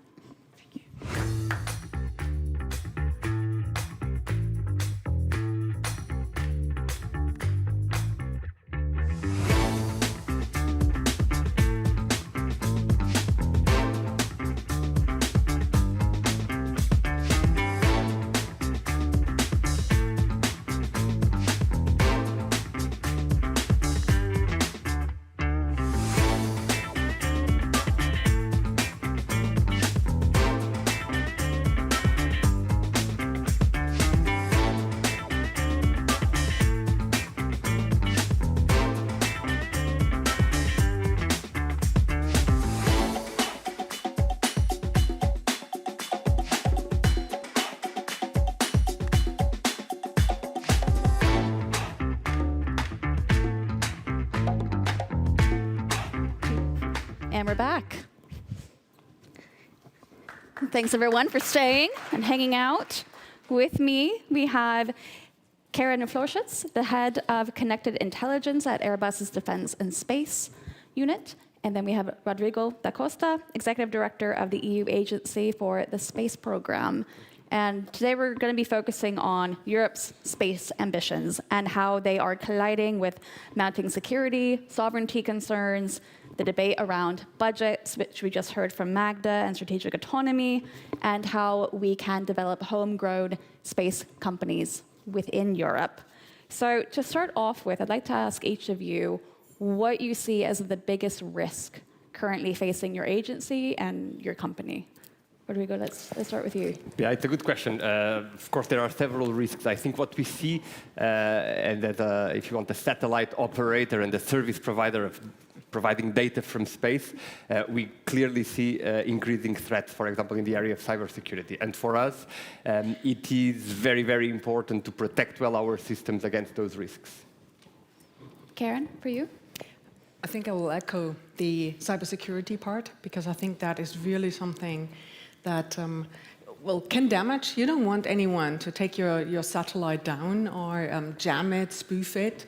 You know, I also think in Europe we need to probably be a bit more rigid with who's doing what, because we have to build up a supply chain. And if we only do a little bit in every country and have our own national, companies, that might not do the trick to really have something sovereign and across Europe. So we probably have to be a bit more European together, spend the money wisely, and think that Timo Pessonen, I think, said it, or Mr. Kubelius, there is no defense without space. So space is extremely important, access to space. You mentioned GPS spoofing, both of you did, as a really top concern that's been in the news quite a lot. There is, Rodrigo, where are we at with the Galileo system and the rolling out of the public regulated service? Is it ready to launch by the end of the year and be at the same standard as the US service that we have been using to date? Sure. So first, starting with Galileo. Galileo today is fully operational. We've been providing services since end of 2016. We have a milestone coming up, so next year we'll commemorate 10 years of Galileo services. And this includes a number of them which are very important. Of course, the open service, the one that everyone is using when you're using your mobile phone, your in-car navigation, etc., etc. But there is more than that. We are providing a high accuracy service. We are contributing to search and rescue. And since actually quite recently, since summer time, we have been providing a particular feature, which is a kind of a watermark in the signal. We call it navigation method authentication. It's a bit of a complicated name to basically say it is a watermark that allows users to verify that what they are receiving is really a Galileo signal. So Galileo is out there and it's fully operational. We have as the next upcoming milestone, to which we are working at accelerated pace, what we call the initial operational capability of the public regulated service. The public regulated service is special. It is a service that is designed for member states, for governmental authorities and government-authorized users in member states. And it is a service that provides an extra layer of robustness and an extra layer of resilience. So it will be crucial. It will be crucial and very important for the security users, the security communities across the Union. And here we are talking both of course, civil security, but also use by the armed forces of the member states. So this is certainly something that is very, very important, to which we are working right now. And as you said, very soon we'll be ready to also provide that one. At the same level? At the same level, yes. I mean, today, I will answer, not really, no, because today the open service of Galileo, let's start there. The open service Galileo is not provided at the same level, is better. The open service of Galileo, in terms of accuracy, so in terms of precision, is better than anything else that there is in the world. So it's better than GPS, it's better than GLONASS, it's better than Beidou. And these are numbers that technicians can verify by measuring the data, by measuring the signals. So Galileo is the best GNSS, is providing the best GNSS positioning in the world. We aim with PRS at similar levels, obviously. Obviously. Karen, I want to turn to you. Another proposal is looking at radio frequency interfering monitoring and having to your point, a centralized point for that to detect disruptions. From a private company perspective, how does that work between the private and the public sector? And is there a country that has managed to successfully implement such a system in a good way that Europe could replicate? Very good question. I think looking from a company point of view or from the private business point of view, looking at the different countries, I think if we look at Europe, you know that Airbus, for example, has four countries that actually are our home countries. This is Germany, France, UK, and Spain. And of course, we take the requirements of these countries into consideration when we do our products, when we look at what do the company or the countries really want for their national security, for sovereignty. And that needs to be also a bit more agnostic, because if you do something in one country and they cannot communicate or exchange data with another country, that is not the right system. So of course we're looking at that, and we're looking at the different technologies to also see what can we do in the area of optical, but also radar, especially radar. And I think there are some countries, like for example Spain has just launched the PAS-2 one for radar to see that is state of the art what they want to do there. And I think it's something that I would really watch closely, I think, going forward, because I think we need not just optical one, not telecommunication, we need the mix together with radar. Otherwise, there will not be so much that data coming down. And our armed forces also need the data from the space to get situational awareness, to have a clear picture of what's going on. Mm-hmm. I want to turn to the Space Act. The Commission wants harmonization across the bloc. The member states say that this is an issue of national sovereignty, that the power should remain at the capitals. The Council now is turning to the legal service.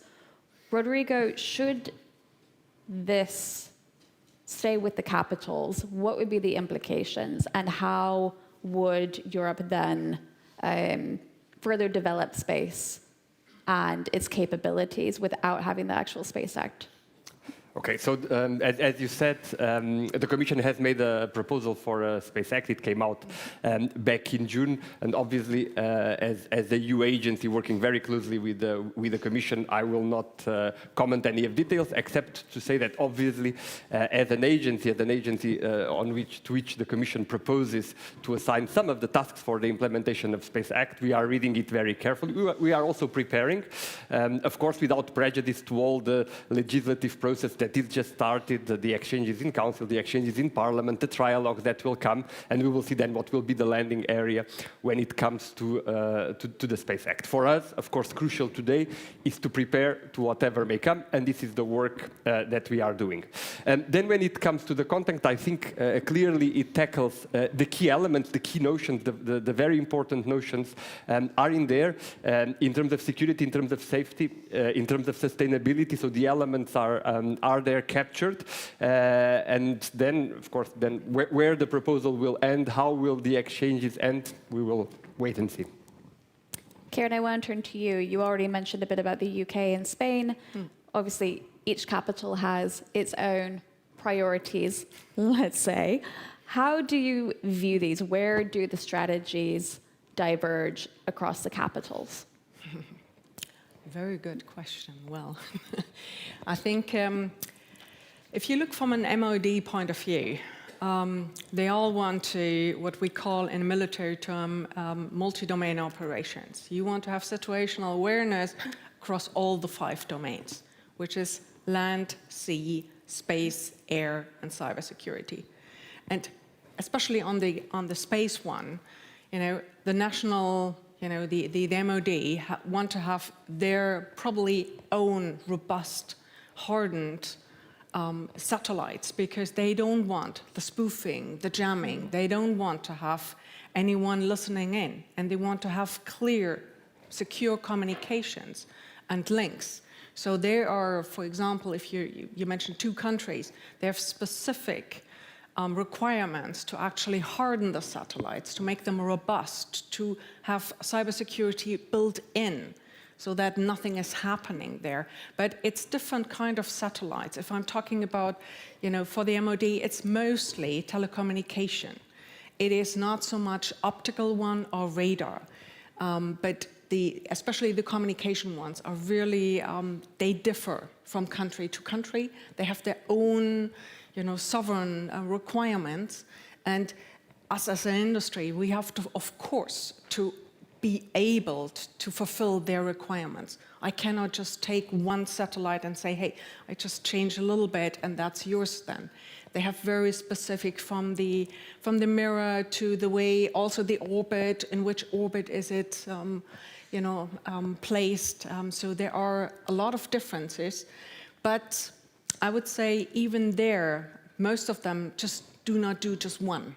They have 2 or 3. They don't have a constellation, but most of them at least have like 3, and then they continue, because also an aging satellite at some point there needs to be a new one coming up. And I think that is a case where you see differences between the countries. Some are already thinking ahead, and some are already asking us to build a satellite or 3 satellites that we do, but they only launch 1.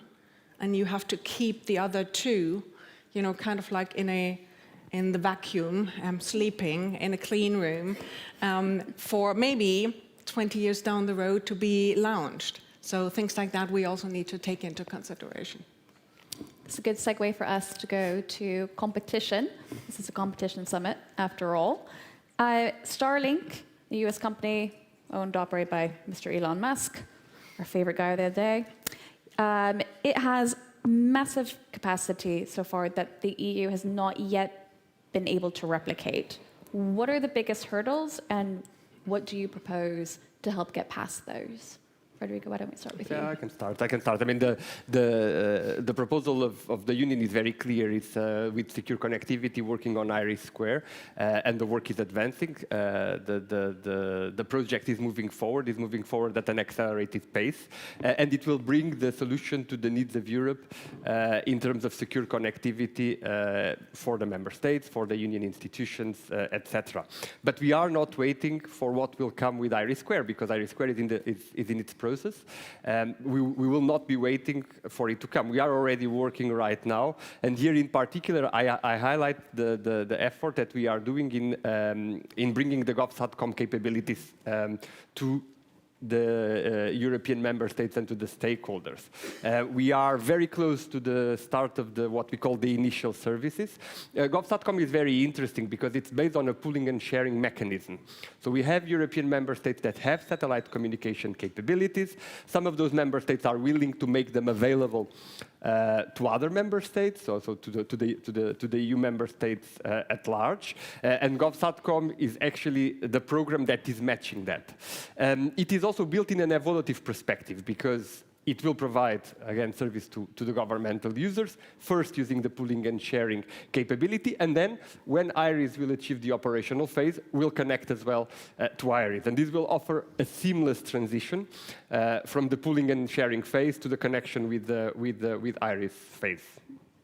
Karen, do you have anything to add to that?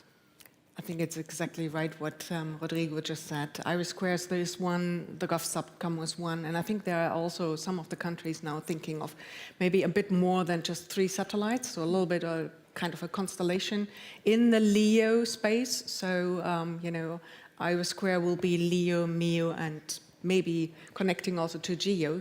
So I think there is also, from a European point of view, something available. And if you're looking at an operator, French operator, Eutelsat, they also have quite a lot of satellites, not the amount that Elon Musk has, but they have about 700 in the LEO. They're not marketing it as strongly as Elon Musk is doing it, but I think there's also an alternative, not covering everything, but I think we're getting there. The war in Ukraine and US relations, Musk going into the administration, sort of highlights the pitfalls of relying on a private, foreignly owned company. How should Europe's sector be developed in terms of private and public partnerships? How should the money be flowing? How should these be organized? From your perspective, Karen, what would you recommend? Well, I think public-private partnerships are one of the things that have worked in the past. Nevertheless, I think we need to do it more stringently. And what I mentioned also before, I think the supply chain. We have a lot of very good supply chains all over Europe, but we need to also give them a bit more. If I look to some of the smaller member states, they have good capabilities, they have the supply for a certain capability, but we're not using that. And if they only get 1 or 2 orders, that might not help them to survive. So I think also there we need to look at across the member states who can do what really well, and then develop them, keep them in the boat, because I think it's good to have a diverse also supply chain going forward. When I move to the IRIS-2 system, what is the status of it? Is it finding enough customers to become a threat to Starlink? Rodrigo, do you want to answer? What is the threat? I mean, Iris Square, it's right, as I said before, right? Right now in the development phase. When it comes to the let's say institutional part or the public part, is to serve very clear user needs from the governmental side. The development is ongoing. You don't build such a system, and a complex system, as Karen said before, different orbits, different satellites. You don't build it from one day to the other. And it is progressing, and it is and it is moving forward. And again, the immediate response has to be GovSatcom. This is the bridging step, and we'll go from there. Is there a target date for when it will go online? On Iris Square, yes, of course. The industry is working hard to bring it online by the end of the decade, and this is the target. Going back to the broader picture and lessening reliance on the US, kind of a through line of this conversation, what is the importance of the IRIS-2 in terms of helping Europe achieve that goal and in its overall military communication needs? Karen, maybe you can take this one. I think, as I mentioned before, I think it is important to also rely on our own capabilities and to build them up. I think we have been relying quite a lot on our good partners in the US, and I think we clearly got the signal that we also need to do a bit more in Europe to invest more into our sovereignty. And I think the IRIS is one of the parts, but some of the other initiatives that some of the countries are doing is going exactly in that, that path. And at the NATO summit, you know, every country of the NATO committed to the 5%, which is 3.5% in defense and 1.5% in critical infrastructure. Because I think it needs to be a seamless connectivity. You also need to look at critical infrastructure that probably we have not looked at so much. It's the streets, it's the bridges. Are we really able to protect if a harbor is attacked? Do that. So I think it is, IRIS is one part, you know, but there's more where I think Europe is currently looking at what can we do together. How can we do that? And if you look at some of the smaller member states, they cannot afford to have their own satellite in space. So just getting some frequency band, maybe from IRIS, maybe from GovSubcom, will support them, will help them. And I think we are, you know, at least I think most people heard the wake-up call, and now we have to act on it. Mm. But to your point, there are a lot of competing priorities, things that need to be upgraded. Critical infrastructure is one, satellites is another. How should member states go about prioritizing these? And in terms of also timing, are there ones in which we have a little bit more time and ones that are far more critical that we really need to be paying more attention to? Well, if you're asking someone from space, certainly the priority should be space. That is an obvious. No, but space plays an important role because space can also support our security, our resilience, our preparedness in many other areas that go beyond the pure, let's say, application on immediate sovereignty. I will cite you an example. Space and space data, space services play a role, for example, in food security. They play a role, for example, in energy security. So you see that there is a very large impact of space all across the different sectors, all across the board. And in addition to that, space data, space services, they are very much needed. And we see a big demand by the security users, by the security communities, both, as I mentioned, both the civil and the military ones. So certainly, by investing in space data, in space services, we are also indirectly, if you want, investing in other areas of the society where resilience, preparedness are a very important factor. Karen, do you have anything to add to that? I agree 100%. I would like to add the EarthCare one. There was a satellite launch called EarthCare, and it's taking, or it's measuring the aerosols and the clouds to see where there might be, you know, flooding coming like we have now in Valencia. And I think that's also something that's adding where space really helps us to understand what's going on and where can we maybe, because we took pictures, we get data, we take radar pictures, we know there's a dam that is weakened and that might break, and there's a town underneath it, and maybe we need to quickly evacuate the people.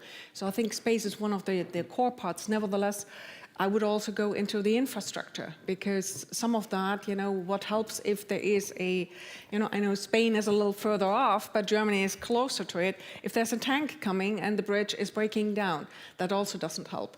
So I think there are, you know, choices to be made, and that is nationally. Nevertheless, there are some guidance given by NATO, but also by the European Union to say what we really need first. And I think space is definitely something that I also would put high on my list. Do you think the member states are successfully heeding that call? And are their priorities aligned with what NATO, with what the military community and the Commission is saying? I would phrase it differently. I think depending on, and we recently saw that, all the drones flying over some of the member states. You know, all the states that have seen that have sightings of drones are way more alerted than the ones that hadn't. So I think the urgency is if you have experienced something like that. And I think the wake-up call is probably understood. Nevertheless, depending on how close you might be and how close you might feel to there could be something happening, that also depends on where you actually put your money. So I would say any of the Scandinavian ones or the Baltic ones, Poland, they're way closer to whatever could happen, or if there might be something happening, than maybe Spain or even France and Germany. We're coming up on time, but I want to ask each of you kind of an out-of-the-box question. What is keeping you up at night? Is there something in your agency or in your company that people are not talking about and they really should be keeping an eye on? Rodrigo, it's a anything good up to question. Actually, and it's a good circle because we come back to the beginning of the conversation. It's not that people are not talking about it. Everyone is talking about the importance of cybersecurity. But I want to close with that because that remains really a key focus, a major focus. We should not forget that when we look at space systems, by the way, like many other systems, we also look at very large IT systems. Very large IT systems that are crucial for our daily life. I mean, it's the way we get our weather forecast, it's the way how we communicate, it's the way how we navigate, and we need to make sure that we secure them and we protect them. So certainly, it's something that is constantly in my mind. Karen? I would completely agree. I go in the same direction. I think the more we are digitalizing, the more we are, exposing ourselves to cybersecurity, to fake news, to, to be attacked.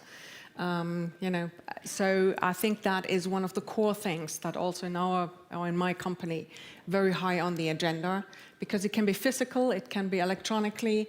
So all the security part is really high on the list. Thank you both. Thank you. And thank all of you for staying with us in this really insightful conversation about where we're going.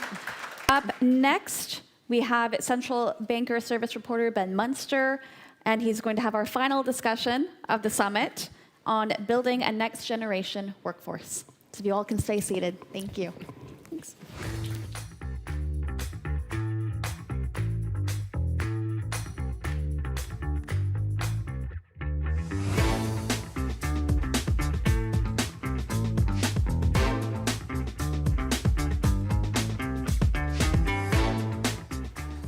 In a China closet.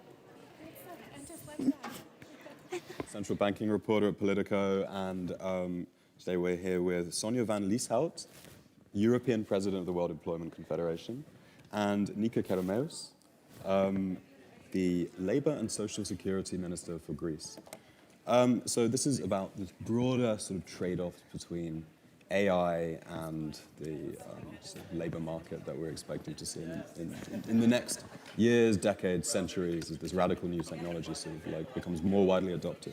So I've got a bit of a preamble. So as the EU scrambles to boost its AI capabilities to compete with the US, trade unions are pushing for better protections for workers who face the prospect of mass layoffs and a potentially wrenching transformation of the global labour market. This panel will explore the various trade-offs implied by AI adoption, how automated workers can be reskilled when AI is expected to shrink the workforce and reduce entry-level jobs, how white-collar and creative industry jobs can be preserved, and whether policymakers should draw hard boundaries over what AI can and should automate to protect key sectors. So I'd like to start with my panelists. I guess the first sort of question is really about that trade-off. So on the one hand, we have the prospect of potentially exponential growth from this technology, which is already being widely adopted in many sectors. But on the other hand, we have unions, like I mentioned, sort of who are very nervous about the prospect of similar dislocations that we, you know, to the ones we saw during the sort of broader switch to services economy, deindustrialization, the onset of the internet, where many, many jobs were lost and didn't return. That's why you're seeing so much social instability across the world, because a lot of those people weren't ultimately re-entered into new sectors of the workforce. So I mean, very broadly, at a top level, at the sort of, I'd like to hear sort of how you think your respective, you know, from a policy-making perspective and as an employer, like how you're sort of hoping to address these complexities. Well, from an employer perspective, we actually perceive that AI is actually going to be an accelerator and not so much a job destroyer. Jobs will be lost. We've seen it with Industrial Revolution and also with the arrival of the internet. But research has also shown that actually more jobs were created at that time. What we see right now from an employer perspective is actually that 92%, and we've done on behalf of the members and in the world of business, we conducted a research with the WEC, so the World Employment Confederation Europe. And from that research, we've learned that 92% of employers are actually concerned about attracting flexible workforce within the next 2 years in order to be able to respond in an agile manner to AI and to other technological disruption. What we have also seen is that 78% of those senior executives are actually looking on, they know that learning and development is important, but what kind of learning and development is needed in order to and to upskill their workforce, their existing human capital within the company, versus what do we need to attract from externally in order to keep up with the pace that AI and technology is moving with. So I think there's a lot of interesting perspectives that the business world and the employer perspectives have at this specific team. Can I ask, are you confident that they will go in the sort of right direction, that we won't see? So I mean, there's studies have shown, I saw Larry Summers did a study, and I think recently that basically suggested that capital will accrue to maybe the richest, the highest level sort of earners as a result of this shift to AI, while the middle classes and the lower classes, or the working classes, will be sort of potentially more at risk of automation and being replaced by finding it difficult to sort of re-enter the labor market, right? And that the bargaining power will sort of shift decisively in favor of employers, whereas the labor unions will have less bargaining power, they'll be less able to maybe sort of exert their influence in these discussions over their future as well. I mean, how can we ensure that their rights are sort of continually taken into account while there's going to be a massive explosion in wealth at the very top of the sort of social ladder? Yeah, for me the key word is here social dialogue in that sense, because we need all labor market actors and stakeholders to be involved in order to make sure that that we can come to a sensible solution for the challenges that we are facing right now at the labor market. Social dialogue in that specific midst actually of this debate, for me is crucial, because the employees cannot solve it by themselves, policymakers cannot solve it by themselves, but employee representatives, worker representatives can also not solve it by themselves. So we need that social dialogue in order to move forward and to make sure that we don't end up in the scenario which you are describing right now, Ben. So social dialogue, absolutely key. What do you make of this? Look, I think, first of all, thank you very much for the invitation. It's a great pleasure to be with both of you on this panel. I think we're talking about a major turning point for both Europe and the world as a whole. And I think it's all about finding the right balance between taking benefit and drawing all the benefits from this phenomenal revolution, but at the same time safeguarding our core values and safeguarding rights and a fair distribution to the population as a whole of these benefits and of this growth. The first point I would make is that we have to see where Europe is at right now. Are we there? Are we ready to draw the benefits of this revolution? Not quite, I would say. And I say this because if you look at the figures, right now in Europe, approximately 56% of the active population possesses basic digital skills. That's way behind compared to the 80% target that we do have for the years to come in the EU. And I say this because there is a gap, both as far as individuals are concerned and as companies are concerned, as to where we are right now, where we should be. So here comes a challenge. How do we bridge that gap? What do we do to tackle this challenge? And I think Europe as a whole should deploy a three-axis plan. The first one has to do with focusing on skills. I fully agree. Obviously, we're talking about a major revolution. We are going to be led to jobs displacement, but also to the creation of new jobs. So what's of fundamental importance here is to focus on reskilling and upskilling massively. And when I say massively, if we want to protect our workers, in Greece, for instance, we're undertaking right now a massive reskilling and upskilling program for approximately 10% of the active population. 10% of the active population is going through this massive reskilling and upskilling program focused on mostly green and digital skills. So that's the first, I would say, priority. The second parallel priority is to focus on competitiveness. And I say this for Europe as a whole. We cannot afford to be the world's best regulator, but not the innovator. And I say this because I think Europe has an important chance here and challenge to step ahead and to fully take advantage of this major revolution while safeguarding rights. If you look at the figures, approximately 73% of AI institutional models are developed in the US and only 6% in Europe. That shows us the way forward, how we have to focus even more, I would say, on initiatives for fostering innovation and rendering a more competitive environment as a whole. Europe traditionally, I think, for the past decades, was very much focused on protecting its member states, one from another. So protect Spain from Italy and Italy from Greece and Germany from France, etc. But we never saw Europe as a whole and how Europe as a whole can become more competitive as opposed to other continents. So that's the second prong, I think, how we can focus on rendering Europe as a whole more competitive. And the third is the point you mentioned earlier about how we can ensure a fair distribution of this wealth and growth that is to come out of AI, and what we have to do in order to protect this transition and protect the most vulnerable citizens. For instance, through revamped unemployment benefits, through transition grants for businesses. And I will end with one question. We talk a lot about jobs displacement and how this will affect the workforce. And it's a legit question, obviously, but it doesn't stop there. Think of pension systems. What will happen if robots replace workers? Who will pay for Social Security contributions? So all these questions which we have to think of now if we want to adequately protect our citizens as a whole. Two questions spring to me from your answers. I mean, I'll start with the first one, which is, so you talk about reskilling as sort of the main sort of, solution that's being proposed to sort of an upskilling and reskilling. It seems like there's a limit to the extent that that can be done.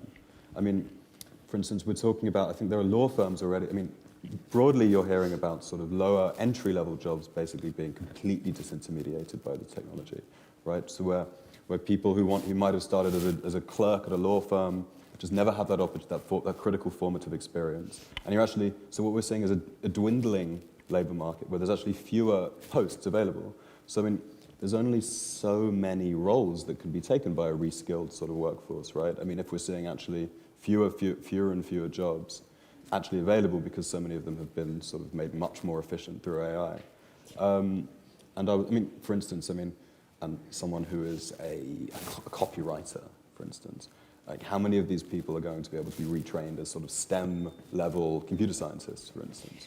I mean, first of all, I think we're talking about a different mindset. Mm-hmm. When most of us went to school, for instance, the understanding was that you would follow one profession for your entire life. Mm-hmm. That's already changed dramatically. And that's why I think even starting in education, the focus should be to teach you how to learn rather than just teach you the content itself. So I think that's a basic skill that students have to acquire everywhere around the world to learn how to learn, because during their lifetime they will be called upon to change many professions. So reskilling and upskilling becomes a modus vivendi, you know, becomes a way of life. Yes, jobs will be displaced and are being displaced, but many others are being created. Just like in every revolution that took place, we did have jobs displacement, but we also had new jobs that were created. And I truly believe that, you know, many new jobs will be created. What's really important, I think, is that the policy behind initiatives on reskilling and upskilling should be data-driven. What do I mean? I mean that we have to look at data as far as trends that evolve both within a country, within a continent, and globally. What are going to be the skills needed now, near term, and long term? And once we have that data, and once we have pulled data from around the globe as to what skills will be needed, that's when we have to craft our reskilling and upskilling training programs. Do you think both of you could give examples of the kinds of sort of jobs people are going to be having? I mean, it sounds like you're describing a kind of digital portfolio career. You know, you assist ChatGPT's you know, notary service in the morning, then you sort of like you work as a part-time AI-assisted graphic designer in the evening. I mean, have you got a sort of concrete vision of how this new sort of labor market might function for individual people? Well, let's not forget, of course, that by 2050, 35 million people will flow out of the labor market, will have flown out of the labor market, will have left the labor markets in Europe alone already. Yeah? That's a massive number if you think about it. So AI can be an accelerator, in the sense that, yes, jobs will be destroyed, but also jobs will be created, because we need to be more efficient in terms of how do we need to redesign and reorganize the labor market in that sense, making sure that talent ends up in the place where they can use their talent and skills the very best. And linking that back to the responsibility for skilling, including re- and upskilling for that matter, because skilling indeed already starts at the early age, but it will continue throughout one's life and one's career. So lifelong learning is still very much valid. And we have seen research, for example, from Randstad, that 72% of talent are actually very eager and very interested in taking on those learning and development opportunities. Even right now, for the first time in history, we are seeing that 5 generations are at work in the labor market at the same time. So we're dealing with massive challenges at the labor market, because we also need to strike the right balance between facilitating all those 5 generations at the same time at one workplace, for example. Linking that back to the 72% that is interested in learning and development opportunities, we have already seen from the same research that Gen Z, for example, if they don't get adequate access to learning and development opportunities, for them it's a deal breaker. They are ready to step away from an employer. So also from an employer perspective, we have to carry the responsibility to ensure interesting learning and development opportunities to all those 5 generations. And then back to your question, what kind of jobs will we see actually being disrupted by AI? Yes, those could be potentially be the entry-level jobs that you were describing. Which is a pity, in my view, in the sense that we need the talent elsewhere.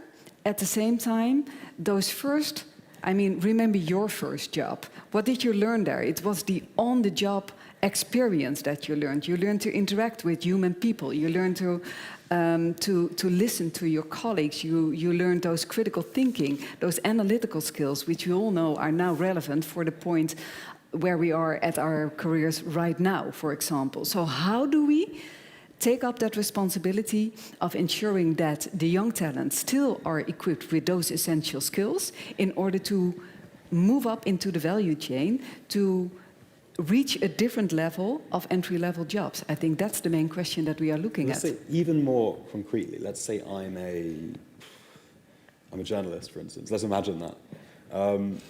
and that my job is slowly automated because they managed to invent an AI that's sort of, you know, can write coherently and it can also be wheeled out to conferences to network with people, and suddenly I have nothing to do. Would I be reduced to, would I have to get a new job, or would I sort of have a more part-time role that's adequately compensated while I'm not doing as much work? I mean, what would you advise someone like me, or in the sort of, I guess, in a sort of grey collar sort of middle class profession, who are, you know, the profession which is maybe at most risk of being sort of automated by this sort of ChatGPT style technology? For both of you. The question here is more how can you use your talent at your very best in that sense? And we've already seen examples in the labor market and also from the employment and recruitment industry, for example, where gamification is going to be one of the answers to that very question. Because through gamification, by observing young talents in their leisure time, actually making sure that they are doing what they enjoy, and usually what you enjoy doing is also something that you are great at.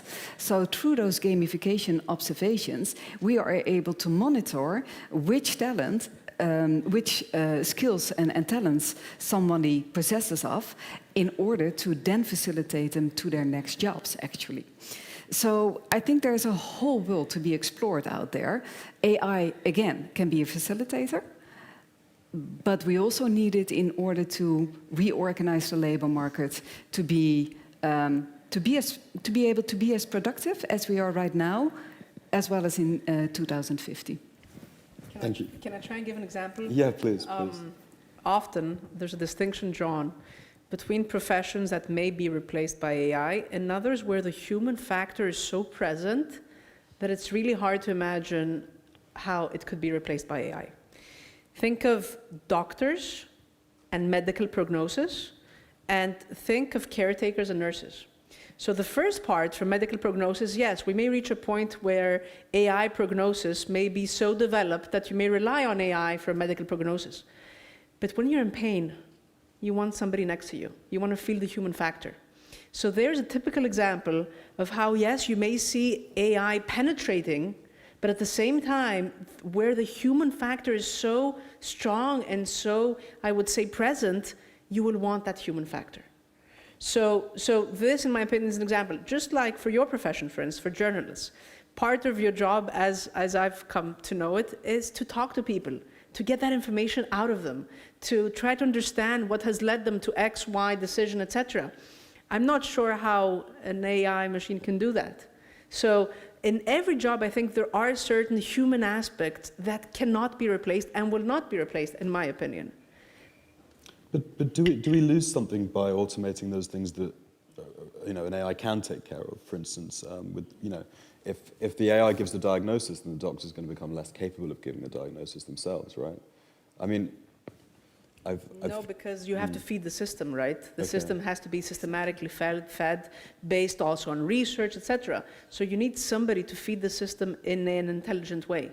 But you do see students, for instance, universities, who are increasingly using sort of ChatGPT and chatbots to write their theses or whatever, and the work, which used to be very difficult and required a lot of research, has now been reduced to sort of entering the right prompts. Right, and that's where one word is crucial: containment. Okay. How do you contain this entire revolution? Because as you rightfully said, I mean, it's one thing to go on Google and to look at, you know, the information and 10 sites that come, and for you to try to combine those 10 sites, and it's a different thing for the information to come straight through ChatGPT, for instance, directly on your screen. So, and that's why you see many educational systems and schools around the globe forbidding basically access to such technology, at least up to a certain age, in order to ensure that children are actually developing the critical thinking that they will need later on in life. So I think it's all about containment. And I think the critical word there is containment. How do you draw the benefits, obviously, but at the same time place limits so as to ensure that critical skills are developed, especially for the younger generation? Thank you very much. I have a sort of more broader geopolitical question. I guess as a minister, this will interest you, and also from your perspective, hopefully as well. So you mentioned competitiveness and this idea of we're sort of in competition with the US and I guess China as well.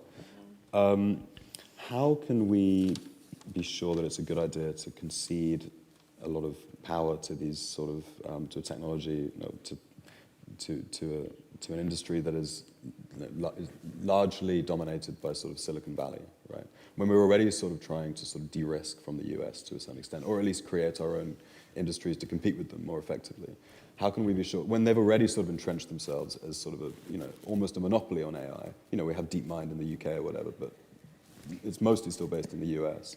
How can we trust them after we've spent so many years wrenching back a tiny little bit of power from them, how can we trust them to be good? Well, the first thing is I think we really have to go a long way in becoming more competitive, as I mentioned earlier.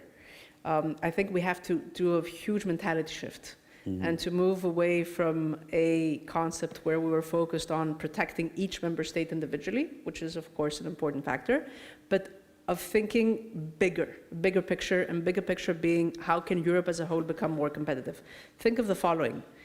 In Europe, we have to abide by approximately 100 tech-focused laws, and we're subjected to 270 regulatory authorities. Think of the equivalent in China and in the US.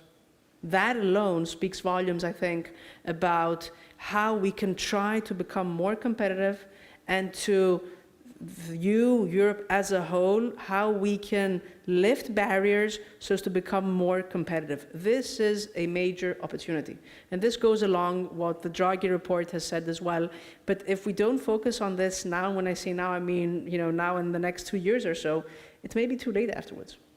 Well, as an employer, how do you feel about the chances of, how do you rate these chances of sort of like building up this competitiveness sufficiently that you won't be dependent on US technology in this sort of shift to AI?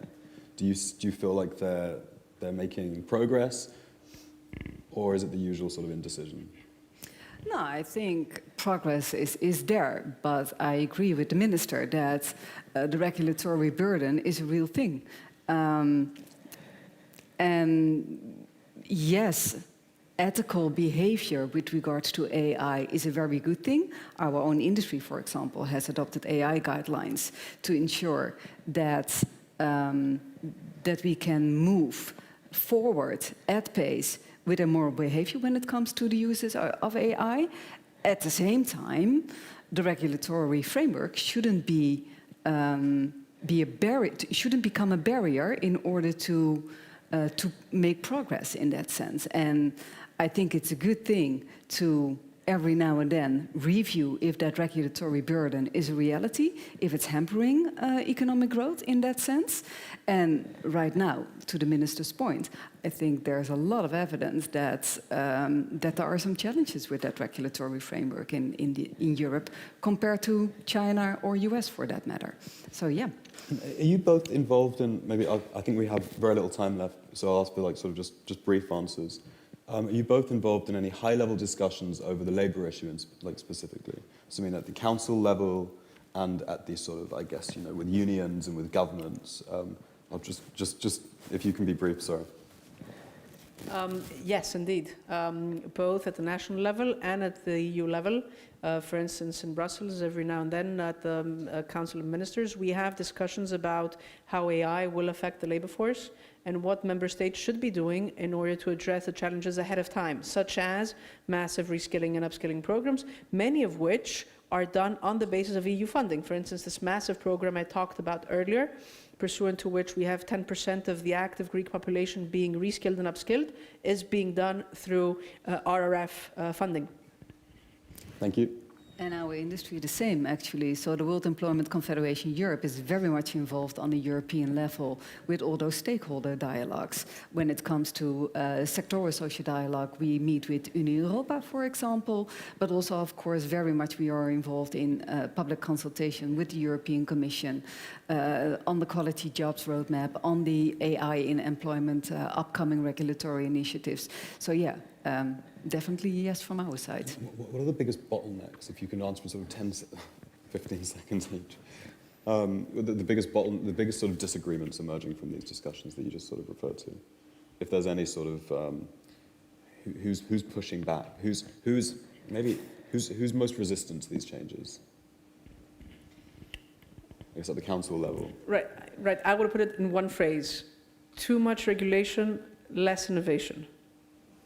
So I think we have to be more aggressive as far as innovation is concerned, while protecting, again, always safeguarding rights. But as I said earlier, we shouldn't just aim at being the best regulator. We should also aim at being a very good innovator. Cool. Yeah, and from our side, it's striking the right balance between flexibility and security in that sense.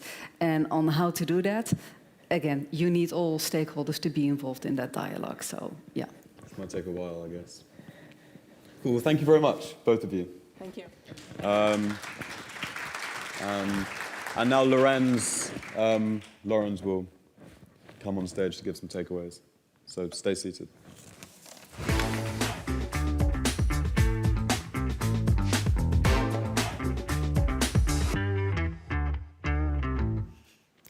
Thank you, Ben, and thank you to everyone one last time here at Politico's Competitive Europe Summit in Brussels and online.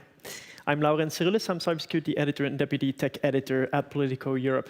The summit is coming to a close, and allow me to share some brief final thoughts before we leave the room. We've heard from a lot of leaders, a lot of experts and officials over the past 2 days about how Europe is holding up in an increasingly competitive world. The bloc is rethinking how it approaches competitiveness, and it is reshaping strategic alliances and trade relationships across its defense, energy, health, and technology sector. We've heard from 2 commissioners and from many other experts and officials that Europe is trying to become more efficient and competitive, but it is doing so in its own way. It is sticking to its own European model, and it is betting on an open, fairly regulated market to keep up with other regions. If there's one common thread that ran through most of the sessions, it's the need for speed. When we analyzed where the Commission got, more than a year ago, Mario Draghi infused a sense of urgency into Europe's debate around competitiveness, but that was last year, 2024. Now we're 2025, and when we analyzed where the European Commission got in the years since Mario Draghi presented his report in September, the results were confronting. And so I think the big question that we've heard from all of our panels and all of our speakers, it is not as much a dispute on how to keep Europe competitive, but it is more around how quickly it can get where it needs to go. I want to thank all speakers who participated in the summit, as well as our moderators and crew. And I want to thank our partners for making this summit possible. Our leading partners are ASML, Bayer, FPA, and Google. Our presenting partners, Lilly, DP World, Revolut, and Santander, and our knowledge partner, the McKinsey Global Institute. Finally, I want to thank the entire live crew for such a successful summit. A little round of applause would be great there.